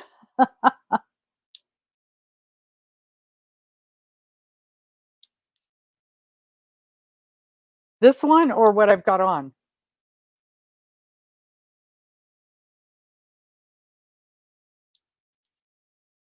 It's so funny because I just checked out from the library. Well, I just returned it actually, but I had just checked. Oh yeah, I guess so. I had just checked out the from the library, the Harry Potter knit book, and there's some really cool things in there. Oh, the angel. Oh yeah, you're right. It is the colors. Absolutely. Yep. And they are most of the stuff in there is way too advanced for me. But boy, there's some cool stuff in there. I think I'm gonna do one of the washcloths though. I like knitting washcloths. I know I'm strange. I like knitting washcloths more than I like crocheting washcloths, which doesn't make any sense because you can crochet a washcloth in about 20 minutes. But I like the look. Well, okay, I should qualify that. I like knitting washcloths because you can knit the design into it so it looks like a picture. And that's what I like to do.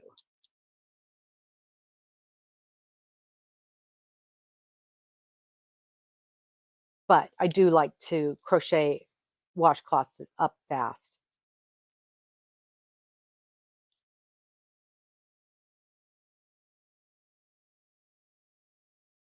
But there was a design in there. There was a pattern in there for a washcloth, and it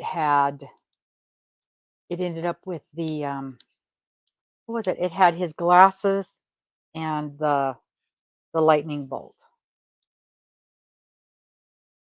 You're right. I didn't even think about that until you mentioned it. It totally looks like the colors. Hmm. Now you got me thinking about that.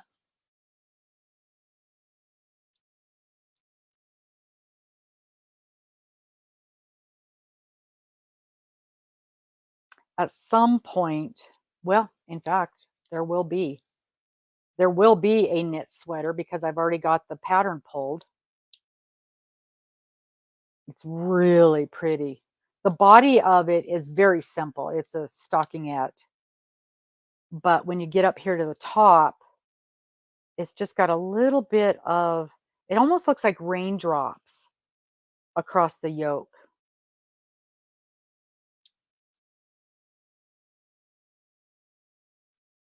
And I do like it. I do like the design. It had just enough character to it. And I thought in a real the blue, it's a blue color, almost this color blue, just about that color blue. It's a little darker than I wanted, but I'll show it's a free pattern, Cheryl. I'll send it to you. It's a free pattern from Cascade Yarn. And I asked my knitting teacher. Of course, she's so positive. It doesn't matter what I show her. She's like, "Sure, you can do that. You can do that." I kind of would have liked something a little bit lighter, just so it would show off that design better. But yeah. But it's really pretty. So we'll see. We'll see. She has way more confidence in me than I have. But you guys know me. I don't think I can do anything. But it's like it was a bottom up or top down. I don't recall. But if it's bottom up, you get the ribbing done, and then you spend forever doing rounds and rounds and rounds in stockingette, and then the hard part isn't until well, let's not have that conversation right now.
um there is another color in the yarn that I want to use to make it. There is a lighter color, but they're always out of it because everybody wants that color. But the yarn store said when it gets back in stock, I can exchange it if I want.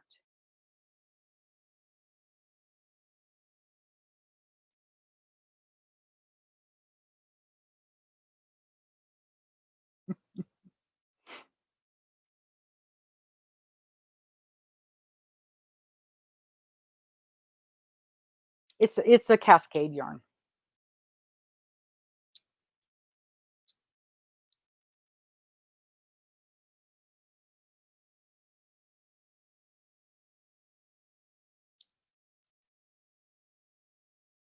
Mm.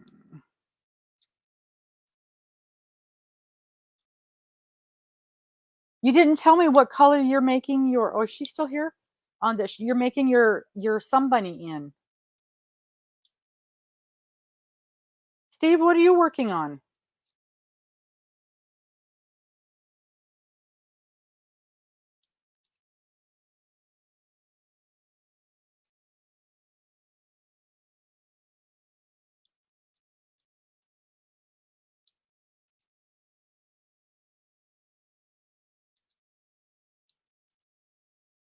You know what, Cheryl? I think I lied. I think the blue was what I wanted, and I ended up getting it in green because they didn't have the blue. So it's a real pretty green, but the lighter blue is what I wanted. That's what it was. I wanted the blue and they didn't have it. And so I ended up getting it in a green, and it's a beautiful green shawl.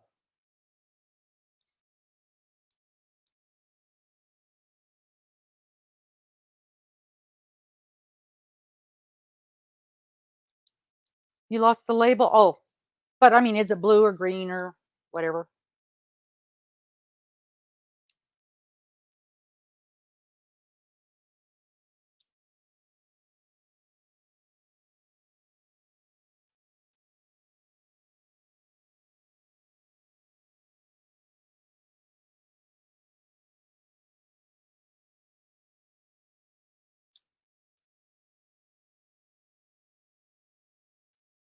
I need to oh, good Lord. 6 shawls? You gotta make 6 shawls? You must. Are you crocheting or knitting?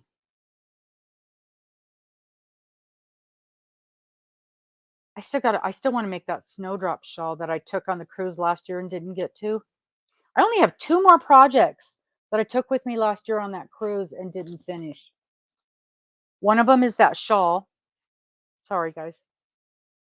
That snowdrop shawl, and one of them is those crocheted socks. And the yarn for that crocheted sock is I kinda don't wanna make those crocheted socks anymore. Is it okay if I take something off my list that I don't feel like making anymore? Is that allowed?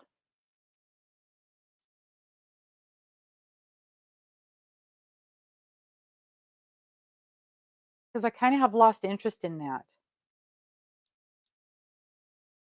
Okay, 4 left. I see that Stephen West just put up a new shawl video. I don't know if it's just one of his silly videos or if it was a oh, I love sea glass. I don't know, like, exactly premier sea glass. Remember Trevor the turtle? That bluish green color was sea glass, but that was just red heart. But I love the color sea glass. It's such a gorgeousy bluey green mix. But anytime Stephen West does anything. Okay, here we are. 1, 2, 3. Oh, for the last 7. Oh, oh, oh, okay. Let me think now. Okay, Cheryl. So if it's an odd number, I can do knit, purl every row, right? So help me walk through this. I know it's an even number, but if I do, because I have 7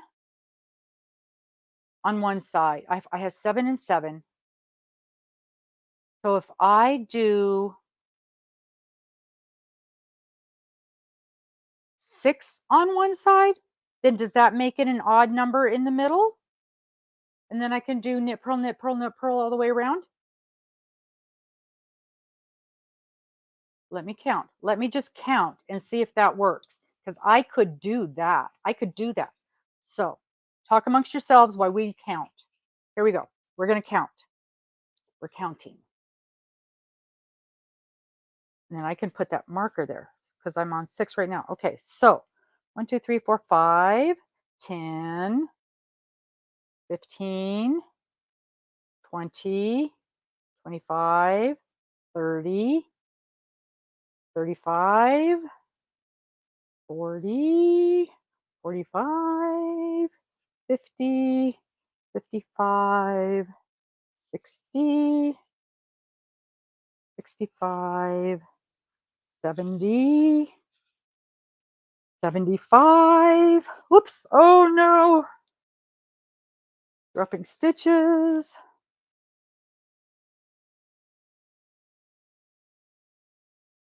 What the heck have I done?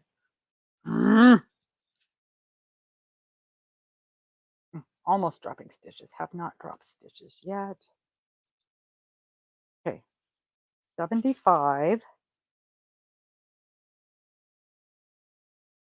74.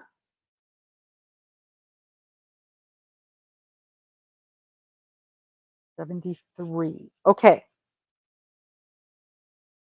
So if I do my original 7 stitches on this side, which is my original 7 knit, but I keep it at 6 stitches on the other side, 6 knit, that makes it 73 stitches in the middle, which is an odd number. And now I can do knit, purl on both sides all the way around, right? Knit, purl, and I don't have to worry about keeping track of what I'm doing. Okay, that's what I'm going to do. That's what I'm going to do. And it would have been knit anyway on that. My last one would have been knit anyway. So it's still the same. The stitches are still the same. And now I have lost both of my stitch markers. What in Sam hell is going on in my world? Where is the end? Where's the end of my row?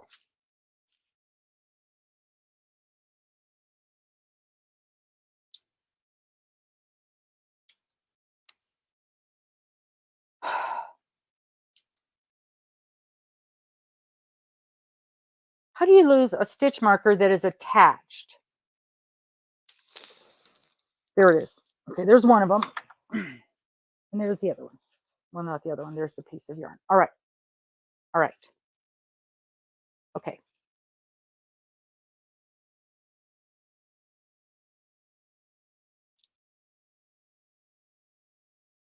So that's the plan.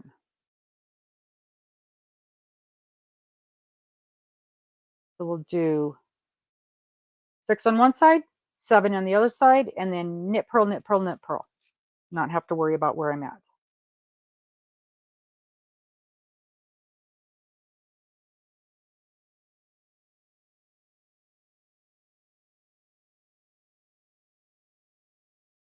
So 22 rows.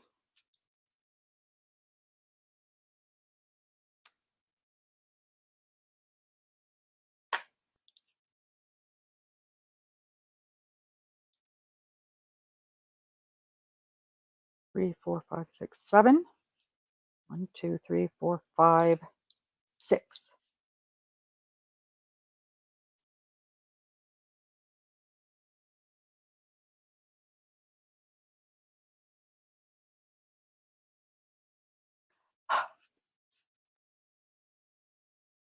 Okay, Mary wants me to look at this.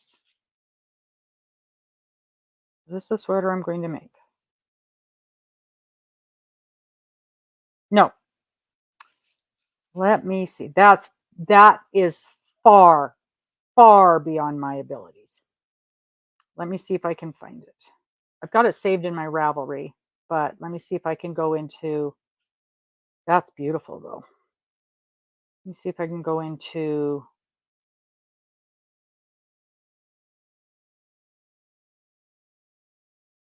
I don't think I can go Cascade Yarns. Can I go to Cascade Yarns from here? No. Okay, let me see if I can go into Cascade Yarns and find it.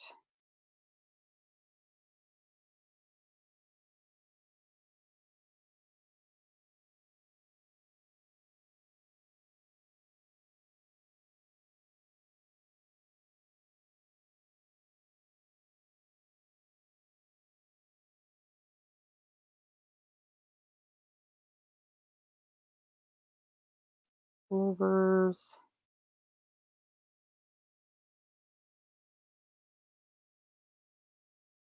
Ooh, that's pretty. Way too hard, way too hard, way too hard, way too hard, way too hard.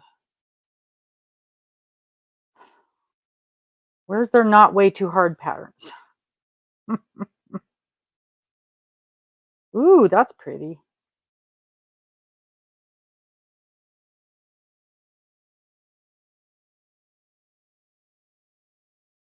Way too hard, way too hard, way too hard.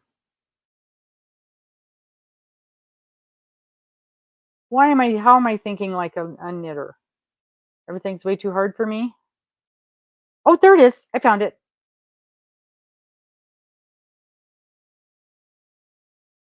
You know, how do I, how do I get this to be how do I get this so I can put it on here? Copy, copy URL. Okay.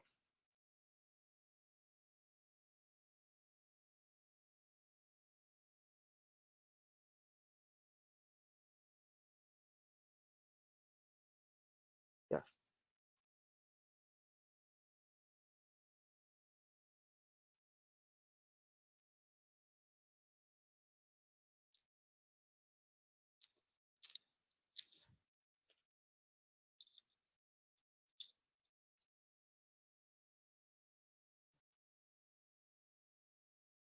Oh, yeah.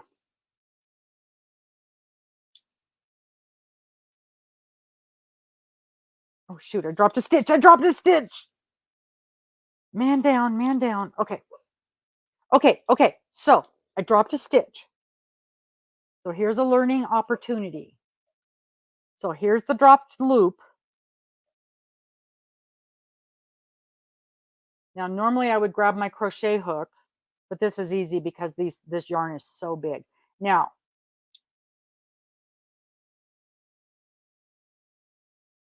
so I got 1, 2, 3. I am going to grab a crochet hook. Uh,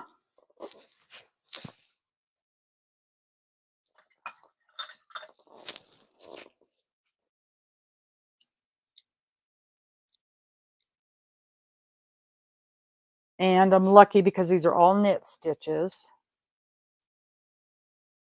And I just go grab this little loop. I grab the bar behind it and pull it up. And I grab the bar behind it and I pull it up. And I grab the bar behind it and I pull it up. And I throw it back on the needle with the leg going that direction. And then I just kind of stretch it all out to adjust everything. Right? I did it. Yay!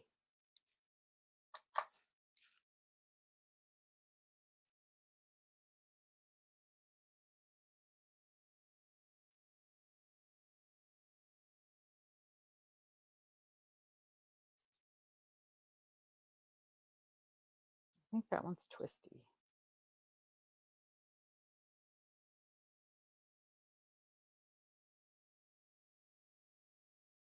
Doesn't look right though. Something's not right. I think I twisted. I did. I twisted the bar.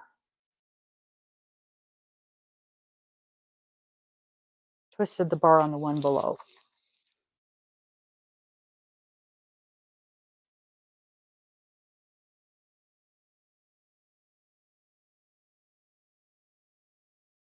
Yeah, that's what I did. I twisted the bar.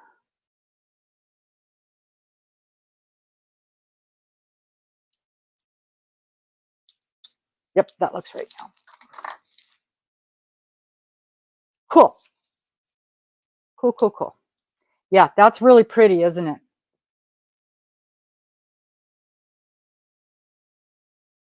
Yeah, that's the color blue I wanted. And they didn't have that blue, so I ended up with a green. So, oh yeah, and they've got that design at the cuff and at the sleeve too.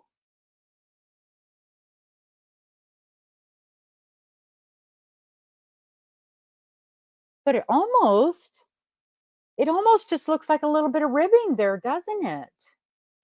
Because on the cuff and the sleeve, it looks like ribbing. I don't know. It doesn't look too hard. I love it though. And I saw they had that in person. They had it done there at the store.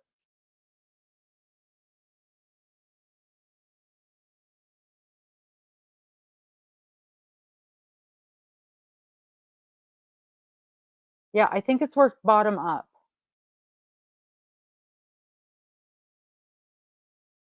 Yeah, that's what it is.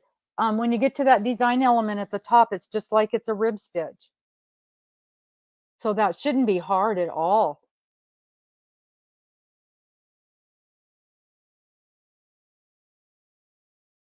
We'll see. We shall see.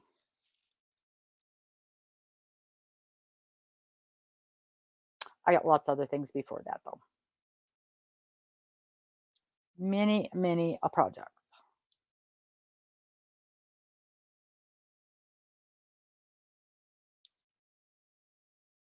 Why does that not look like a knit?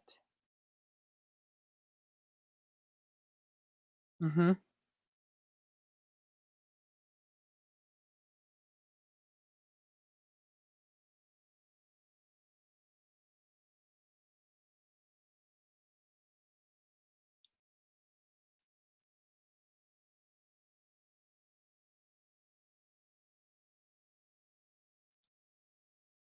But yeah, she had I went to when I went to the, store few couple 3 months ago, they were having an in-store I don't remember what she called it, but it was an event of some sort, and the people from Cascade Yarn were there, and they had a whole bunch of finished items and then the yarn that went along with it.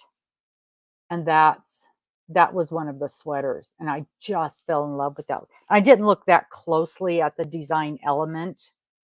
Um, I just it stuck out at me. Oh, that's very pretty, Mary. Pockets, you know how much we love the pockets.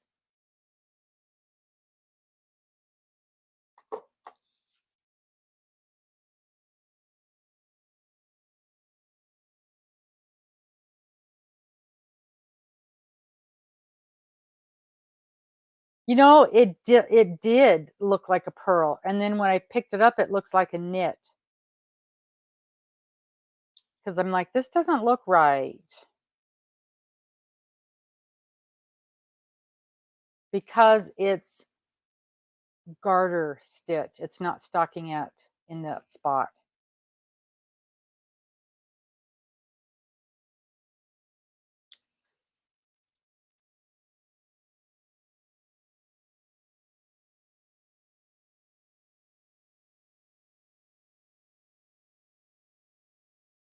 So, Mary, this is knit as well, and this is garter. That's very pretty. Okay, so this is why I would not do this, because there's no way I could ever match up the striping on the body and the sleeve, but it's beautiful. An adventurous beginner. I don't think I am not an adventurous beginner. Oh man, you're gonna make me do it right, Cheryl? Okay. I just see now I went, because on this project, who cares? But you are correct. We are learning how to do things in this project. So let's undo it and do it correctly. Just a minute. Mm, mm. You see what she's making me do, people? This is why we have Cheryl on our team. Undo. It's not that many stitches anyway. It's only about 6. Undo.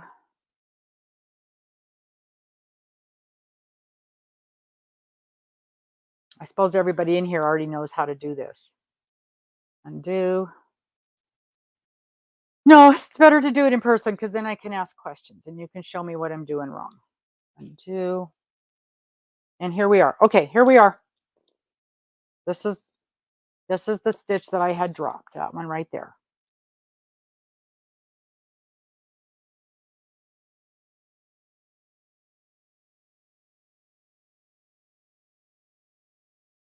You want to come up on screen and show me how?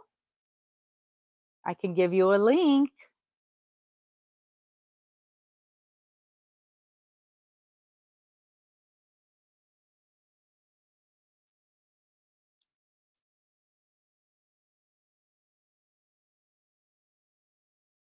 Okay, so now I have to drop my stitch back down to where I was, which is right 1, 2, 3. Okay, that's where I was. This is where I was. I was 3 down. That's where I caught it.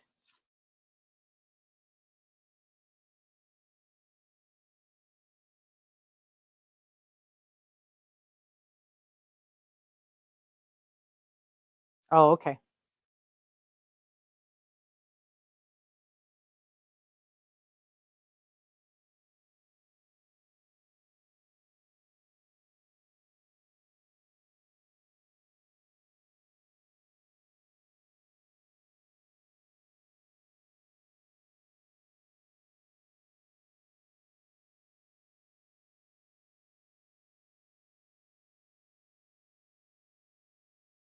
I don't know what that means. Is that this little thing? That right there? Is that the collar?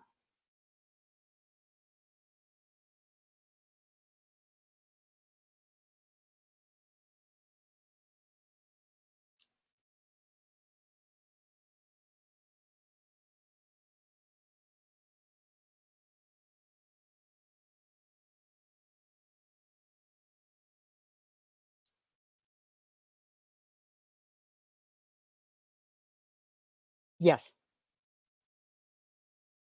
Oh, now I dropped my crochet hook.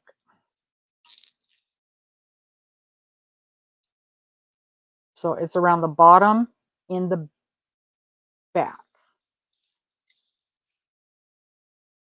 Right there. It's facing away.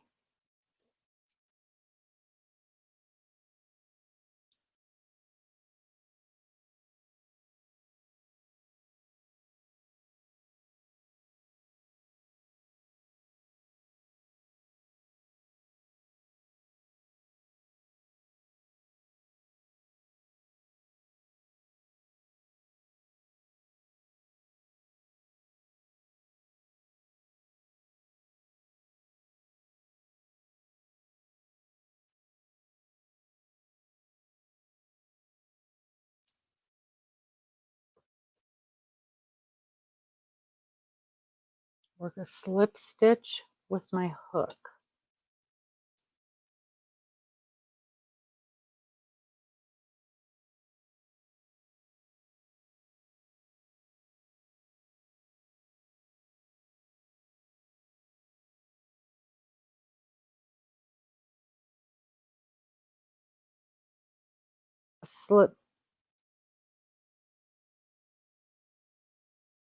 A slip stitch to this, to the yarn above from the front with the lowest strand. Okay, so I pull that through like that. Where are you? Okay, so I pulled that through.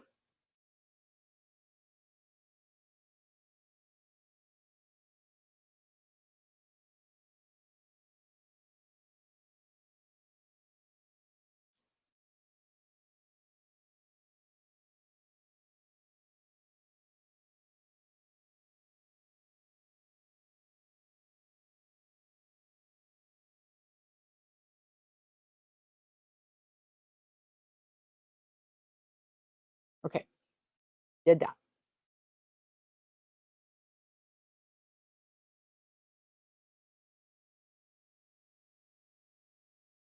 I'll get this where we can see it. Turn your work.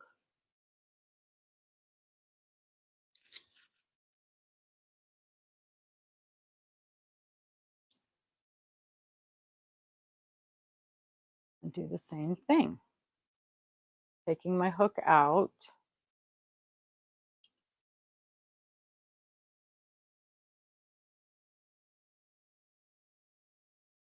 So I'm going to put the yarn behind this and do a slip stitch. Oh, I see what we're doing because we would have turned our work and we were knitting from the other side. And we're going to do the same thing again for the other side for the next row. Because basically when we pick up the stitches, we're re-knitting them.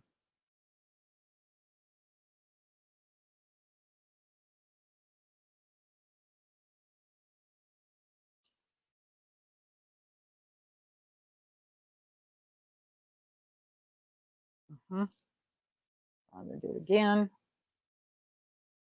And do the same thing. I've got the same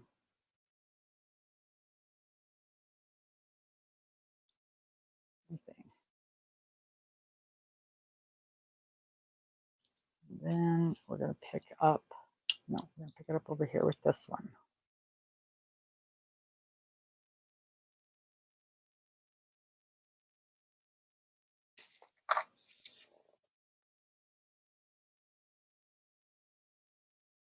And now it looks right. You're a genius.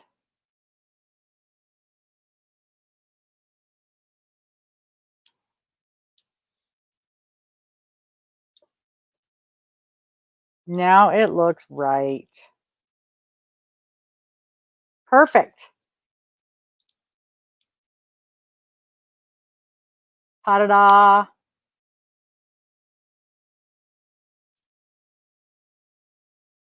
Yep.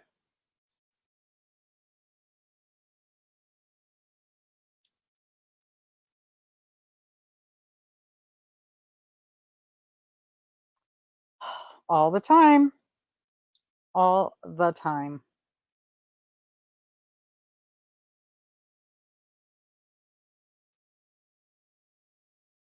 Okay. Yep, but this is garter stitch, not stockinette. So, hi, Linda.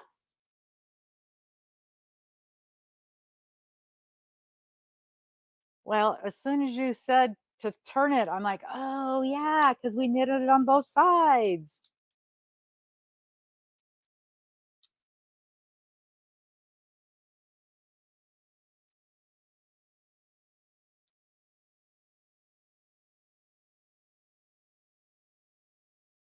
That made sense.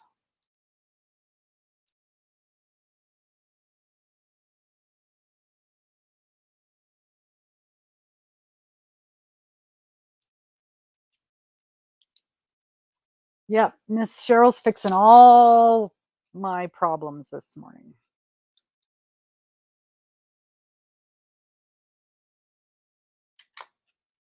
All my problems. How are you today, Linda? Did you get your squares done?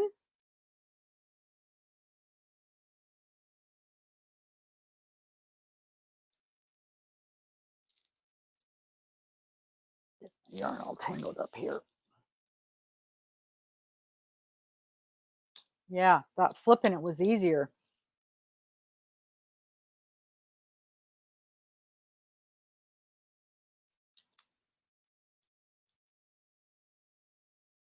Way easier.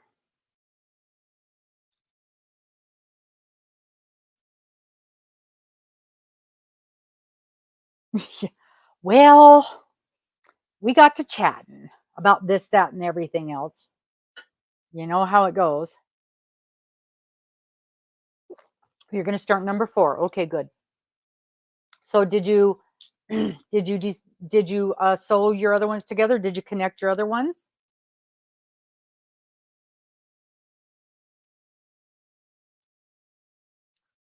So what I ended up doing, Linda, was I put a border around each one of my squares, and that ended up making them bigger. So now I'm happy about the size.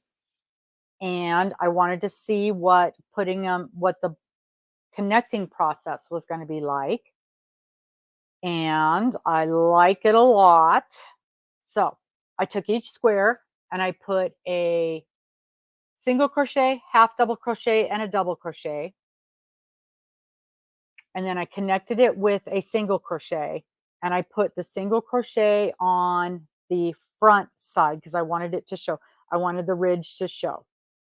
So this is what my first 3 look like. And we've decided that they're Harry Potter colors. We're not sure which house. I'm going to look that up and see what house it looks like. And because of adding that border, it added like 5 or 6 inches to it. So I'm going to be very happy with the size now. So that's the first 3 borders, the first 3 blocks. And so 1, 2, 3, and then I'll get my other 2 will be down here. Yeah, I like it a lot. And I used my border color around here. And then on my next one, I'm going to try with my first row single crochet, I'm going to use the body color just to save this yarn a little bit, because I'm afraid I'm going to run out of that color yarn. Let's just see. Let's look up the Harry Potter colors, because just now I have to know. They're doing a Harry Potter, all the movies on TV right now. Harry Potter house colors. Oh yeah, totally.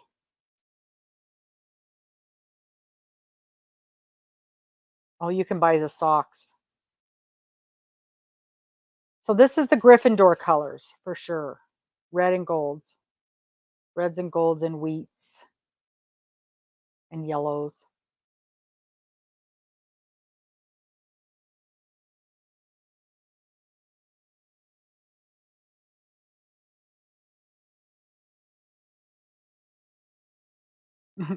Yeah. So these are the, yep, those are my colors. So I have a Gryffindor blanket. 100%. 100% the Gryffindor colors. That was not planned. But that's okay. As long as it's not Slytherin. And then it's Gryffindor and Hufflepuff mix, because there's my grays and browns. Those are my 2 favorite. That's funny. Funny, funny. There's some blues in there. Funny, funny, funny.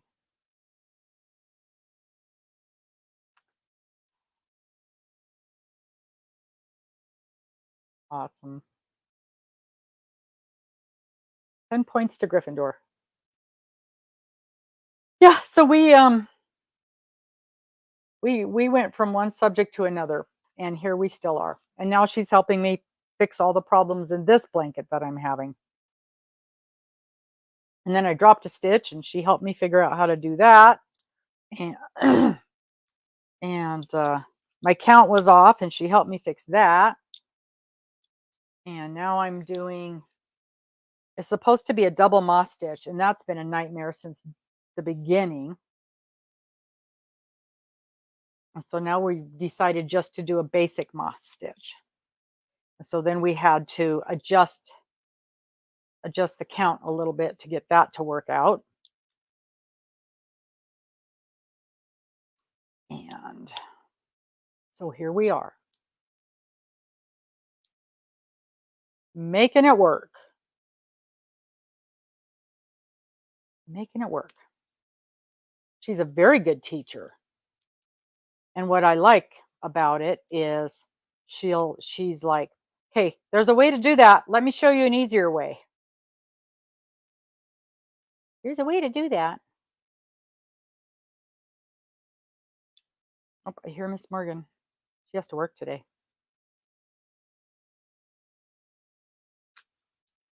And so what are you working on, Miss Linda?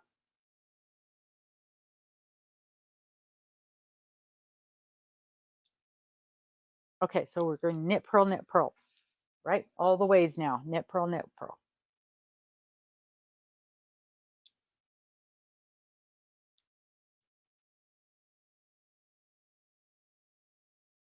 Mm, yeah. When you have them, when you figure out how to fix a mess, you remember the shortcuts.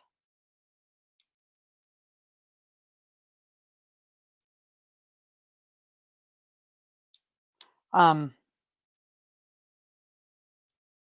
I was Linda, I was telling her that with this blanket, in order for me to finish it to get it done in February, which is my goal, I have to get through 3 rows a day if I've done my count right. And 3 rows a day of this blanket is pretty easy once I get past this silly moss stitch that has been the bane of my existence.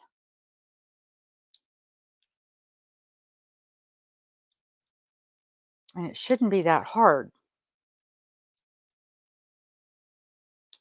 Now, however, I want to do something in a double moss stitch just to see it work. Oh, I should show you. I gotta find that bag because I want to show you the book I got from the library.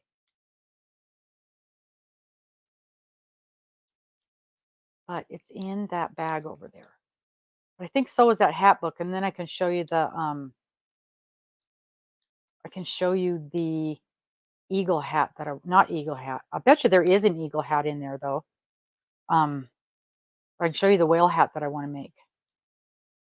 Okay, let me set this down and let me grab. But I've got my microphone on. I can't believe the microphone is still working. Okay, one moment. Talk amongst yourselves because I'm going to find that bag. Where is it? There it is. It's right there. Okay. Well, I was gonna say you should probably put a pad under him.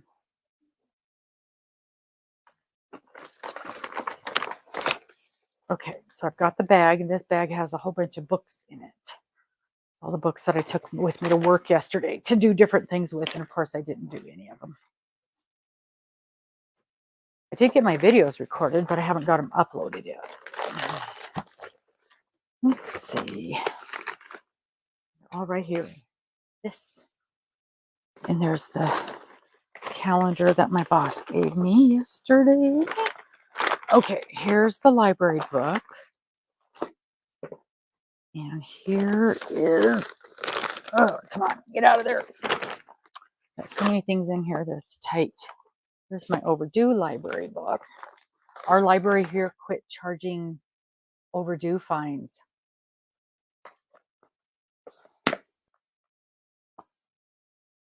So I have a tendency to keep my books when I know they're due and I haven't finished reading them. This one was due last month and it's only that big.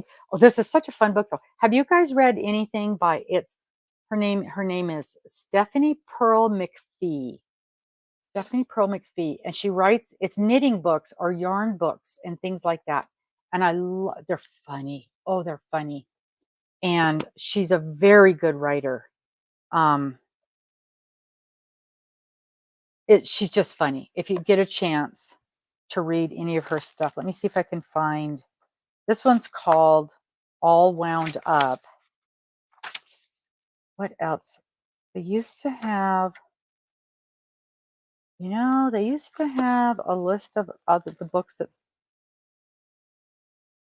Yarn Harlot and Free Range Knitter are her other two books.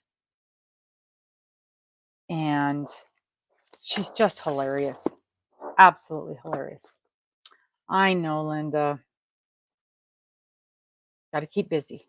Got to keep busy. That's what will get you through.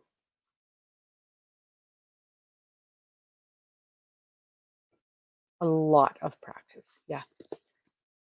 Have 3 whips going. Your Anthology squares, border on the baby blanket. Oh, and the Greenway. Yes, your Greenway. Okay. So this is my new pride and joy. I'm loving this. I'm loving this. Knitting the national parks. I was trying to put up a link. You guys know me. What? Who got in a car accident? Oh no. Oh no. Morgan's stepdad got in an accident this morning. Oh, everybody's okay except the truck.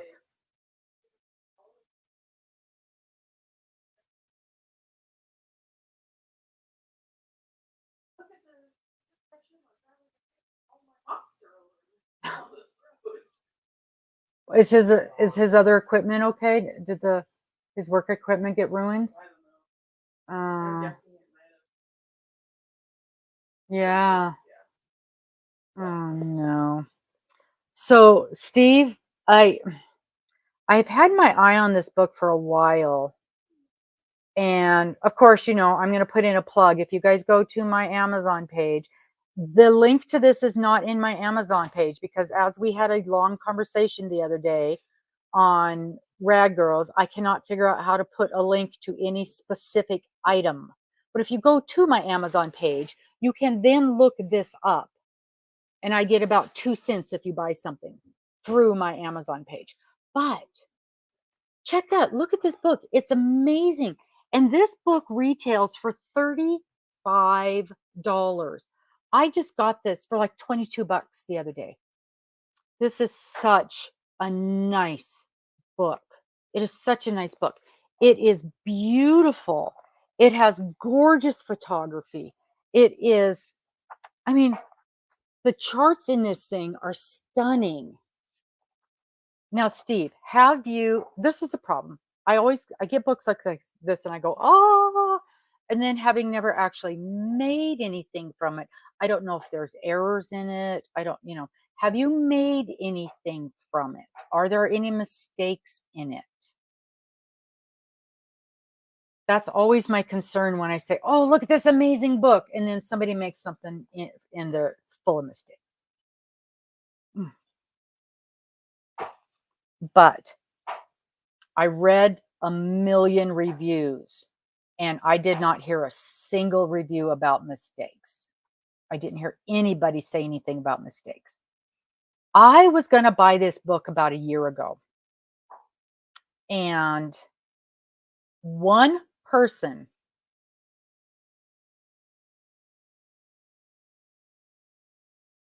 yes, you have. You saw a mistake? Oh. Okay. So, you have not seen a mistake. Okay, good. I did not buy this book last year when I was looking at it because one person who reviewed it said, this is a nice book, but none of the yarns that she recommends are available. And I'm like, oh, I don't want to be chasing yarn down because I'm not good at that. Well, then I got this book from the library, and on the very last page, there is resources. And there is a list of yarns, all the yarns that she uses, and all the places she got them from. Well, because I had gotten this from the library digitally, and you could literally click on every one of these links, and every single one of them had the yarns available. Every single, and one of them is Cascade Yarns, the yarn I've been talking about, and Big Sky Yarn, and Lion Brand, and Malabringo. These are major big name yarn companies that are very available. Now, there might be one or two of the smaller ones, and a couple of them that I looked on, it had a category for knitting the national park yarns. Right there was a whole thing of yarns already ready to go. And so I went to my local yarn store that I'm talking about, and she has a whole section of the exact yarns that they use in this book. The yarns are not hard to get. And if you go to her website, she has kits for the hats ready to go for 35 bucks.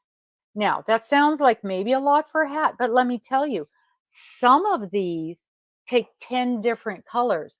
If you don't want to go buy 10 skeins of yarn to make one hat, buy a $35 kit. And don't quote me on this one, but I believe when you buy the kit, because she's even got, let me find one where you can see it really well.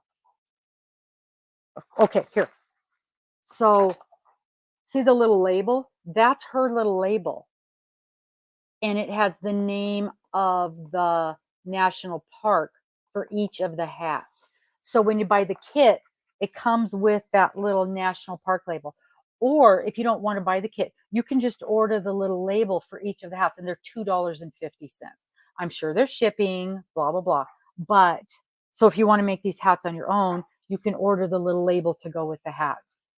How cool is that? And now she's got another book out, and it's called Knitting California, and it's got, I want to say 25-ish different designs for California. And some of them are the same because there's national parks in California that are duplicates for Knitting California.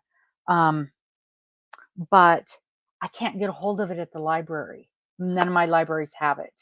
So I haven't seen it. I'm going to go to the bookstore because I don't want to. I'm not as in love with California per se as I am with national parks because, again, as we were talking earlier, traveling the country, Mr. and I have been to a ton of the parks that are represented in this book. So that is the other reason I fell in love with this book. I have been to more than half of the parks represented in this book. Now, oh, Paula, I understand. I'm so excited that Morgan and I, we bit the bullet and bought good internet here. Have you guys noticed my internet doesn't go down every 5 minutes? So this is the first hat that I'm going to make out of this book in honor of our upcoming Alaskan cruise. I'm going to do the whale hat. And it's only 3 colors, black and white and blue. But one of the reasons I wanted to take the knitting lessons was to learn the stranded knitting. A lot of the hats in this book, you use stranded knitting. Any of these where they've got the different designs, is going to be stranded knitting. And,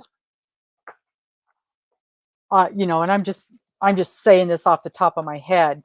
Probably 90% of the book, when you say that, Steve, 90% of the patterns in here use stranded knitting.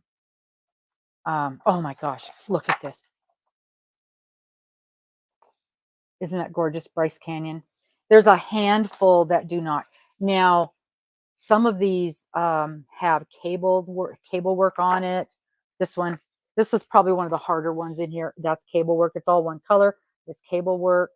So I'm going to be able to, and I really like the idea of learning some different processes. This one's got both color work and cable work.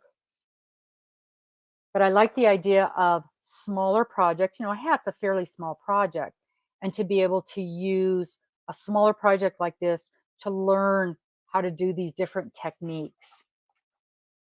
And at the same time, a cool feature like this where, I've already been, with the national parks and having been, this one is Arches. I've been to that one.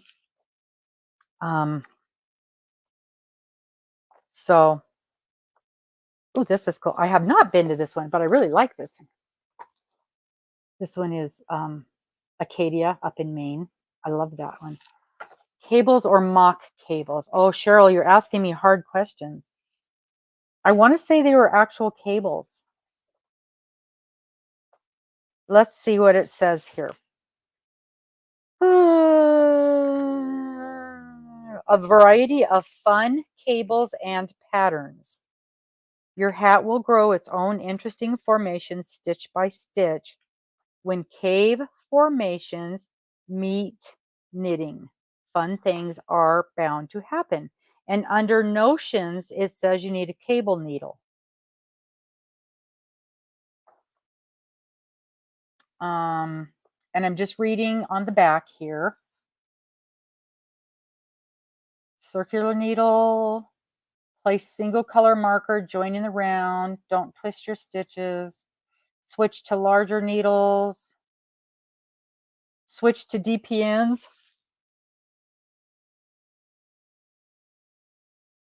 Oh, that's to fit, that's to go small. Do you guys do that? Do you do that, Cheryl? You're making a hat, so do you do DPNs for your decreases? Eek.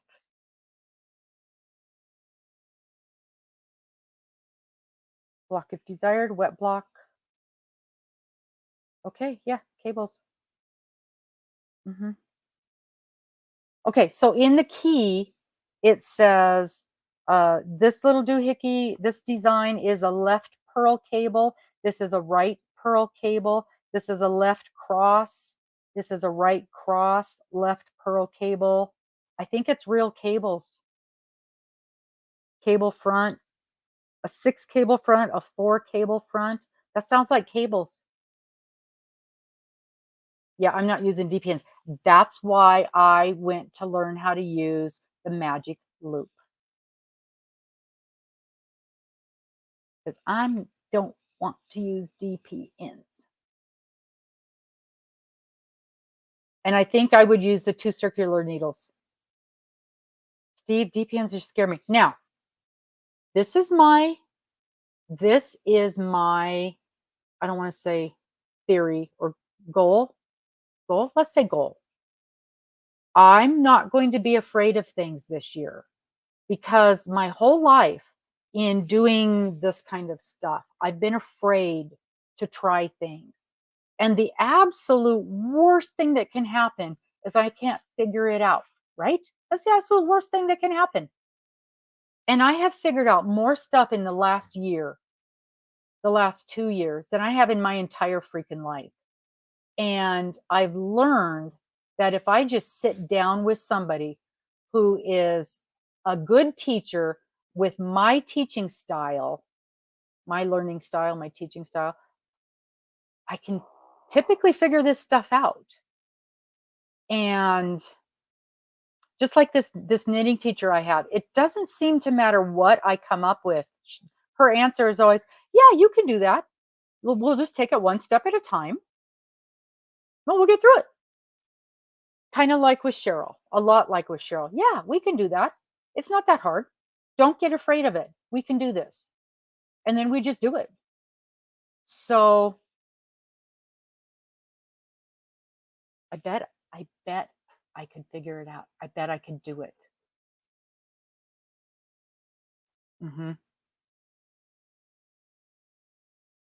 Yeah, I do. That's my biggest thing with DPNs. I'm so worried about dropping the needle to go sliding out.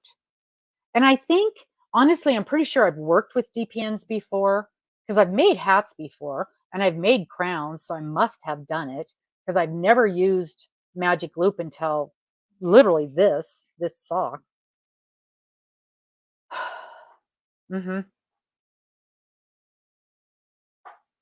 Yeah.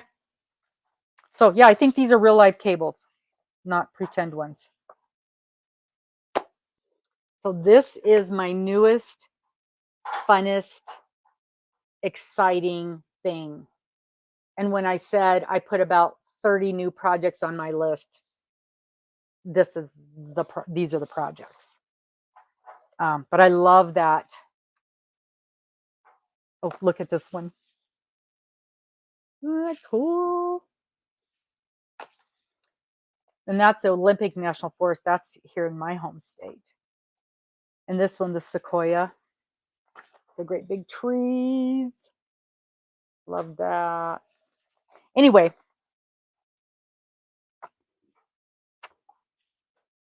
And the bears. Where's that one? Oh, this is pretty. I really like this one. Bear. whoops, get my hand off of that. That's another Alaska one. Once you try different ways to achieve, yes, yes, you can choose the method you like. And honestly, I don't hate the magic loop, but I think for the main part of the sock, I still think I like just using the little bitty round ones and then switch into the magic loop maybe when it comes to doing the heel. Because I actually liked working with the small, what are they, the 9-inch needles? I liked that and just go, go, go, go, go. I found it a little fussy fighting to get the thing over I don't know. Oh, here it is. Where's the one with the, I thought it was an Alaska one. There was a lot of Alaskan ones.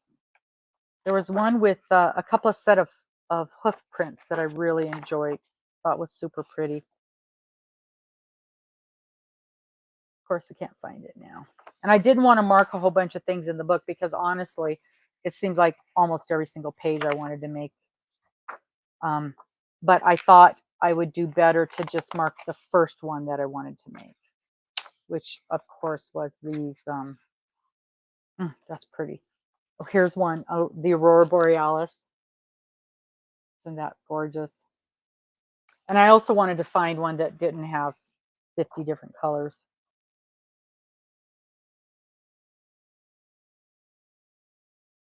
So anyway, there's this.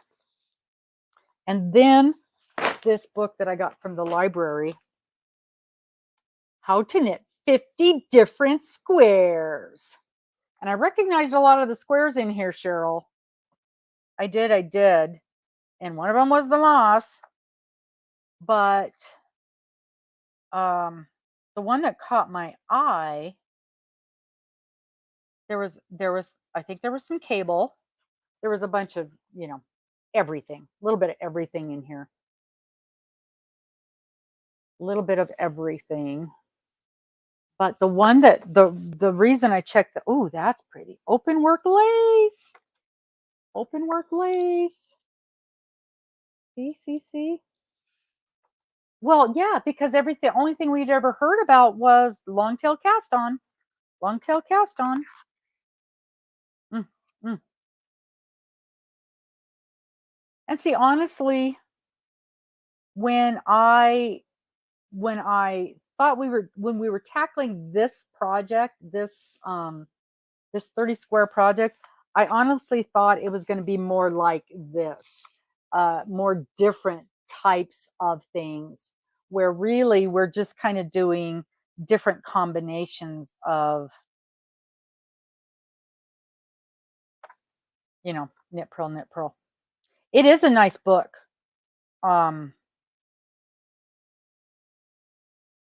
Linda, I do really like. It seems to explain things very well. Oh, there's a cable 4 back, cable 8 stitch plat, and it also has the schematic down on the bottom. I like things with a schematic because sometimes when I can't quite understand what they're trying to tell me, I can look at the picture and go, oh, that's what you want me to do. A diamond lace. This is pretty. That's very pretty. The reason I checked this out from the library, I will show you. There's one in here. Ooh, I just found another one. I wonder if I can make this. Cheryl, I wonder if I can make this. And because this is so simple, that's why Cheryl's doing what she is doing. Okay, Cheryl, I want this. I am making a request. I want this in your, there. I want this. Can you see it? Can you see it? There. Isn't that pretty? I want this. Okay. Lace heart. It's called an eyelet stitch lace heart. Ooh, that's pretty. Linen stitch. Okay, so the next, not the blanket I just started. I have to do another blanket, and I'm doing it in the linen stitch. Is it the linen stitch? Maybe not. I think I'm doing it in the linen stitch, but Oh, I don't like this. But I'm going to do it in crochet, not knit. Oh, what is that? Is that in here?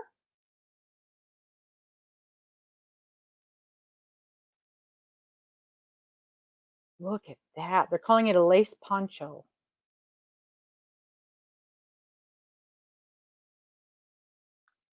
I swear I picked up this book. Maybe there was a heart pattern. Okay, here's the list. Double rib, double moss. Maybe that's why I grabbed it, because of that double moss. Oh, here it is. Page 50.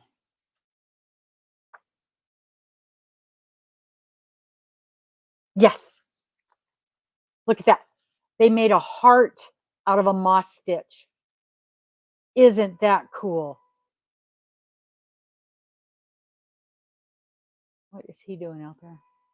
He's messing with the car, making the horn go off. How cool is that?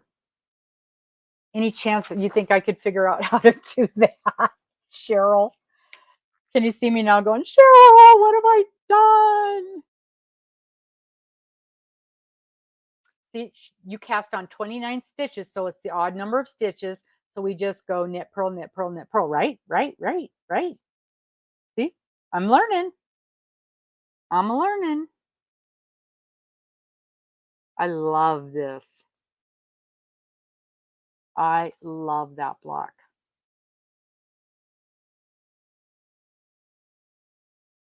And they're calling this a double moss stitch. Instead of an all over textured pattern, you can make a textured panel where the heart is knitted using double moss stitch with a contrast to a plain stockinette background.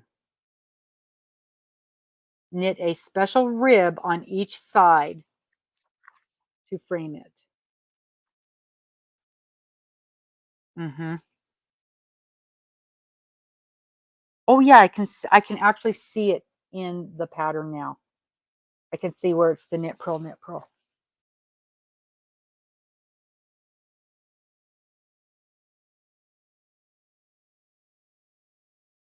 Mm-hmm, mm-hmm, mm-hmm.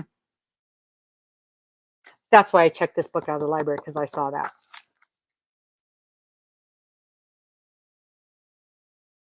This is kind of a cool book, Linda.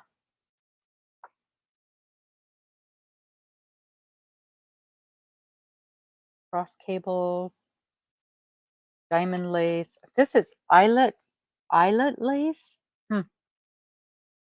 Large eyelet. That's pretty. That's very pretty. So this is let's see what year it is. For beginners and up.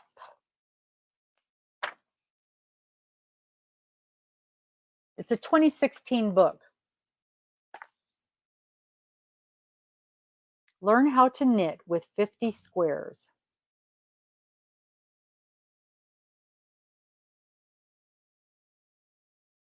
Let's see if it's available on the Amazon. On the Amazon.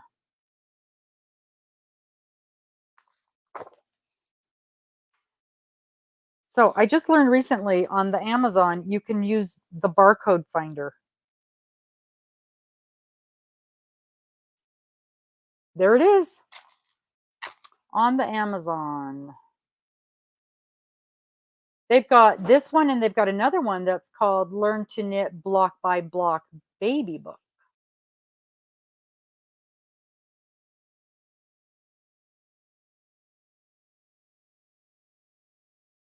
This one is unavailable, but they've got basically the exact same book, but instead of saying 50 squares, it says block by block.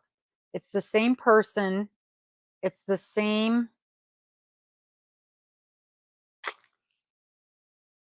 I think it's just a reprint, because everything looks the same. Hmm. 1789. Only 7 in stock.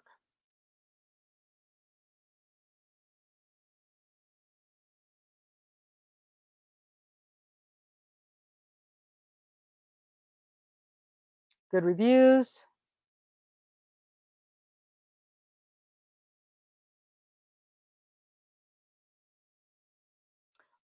There's some pictures of people that have done blocks, and they're the exact blocks we just looked at, including the heart one.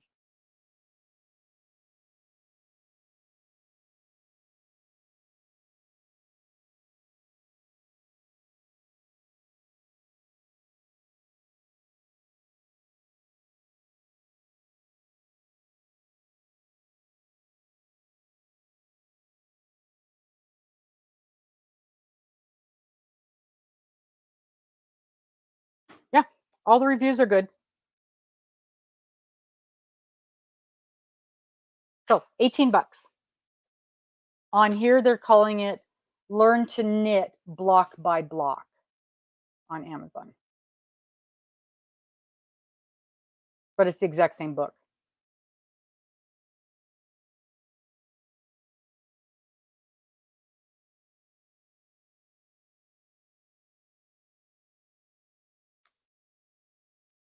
Oh, she the lady who wrote it was once the in-house knitwear designer at Drops Design.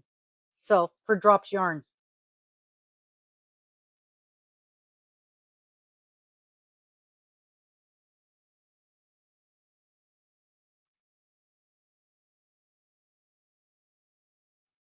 Very nice. Very, very, very nice.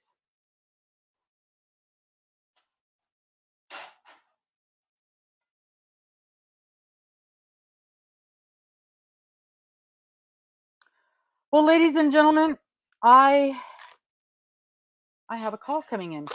Um, my daughter wants to call. She just texted me. I forgot. I forgot she needed to call me this morning. And we've been visiting for 3 hours. How fun. I love this. I love this, just sitting and visiting and seeing what everybody is doing and getting help with things. And I hope that you guys have been enjoying this as well. And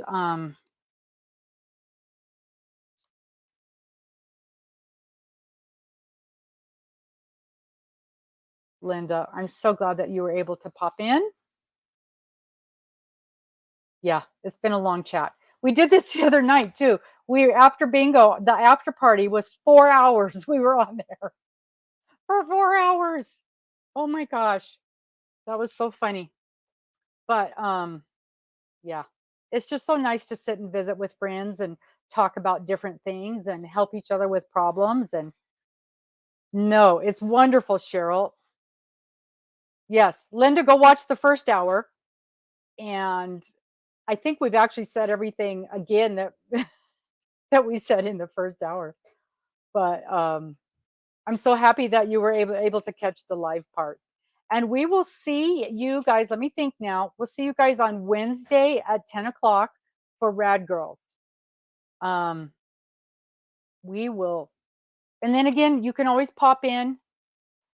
Now, remember, Mary, no more bingo. Bingo's gone for at least 3 months. I'm doing some training on Monday nights. So that was the big announcement at bingo. And that's why we had the big after party. No bingo for 3 months. I've got a class that is on Monday nights at the exact same time. And so, yeah. So that's kind of why these sessions are ending up longer, because we're kind of doing our visiting here and now. And that might be what ends up. I'm sorry. I'll put a post in the chat, in the 2 chat groups, in case somebody missed out on that.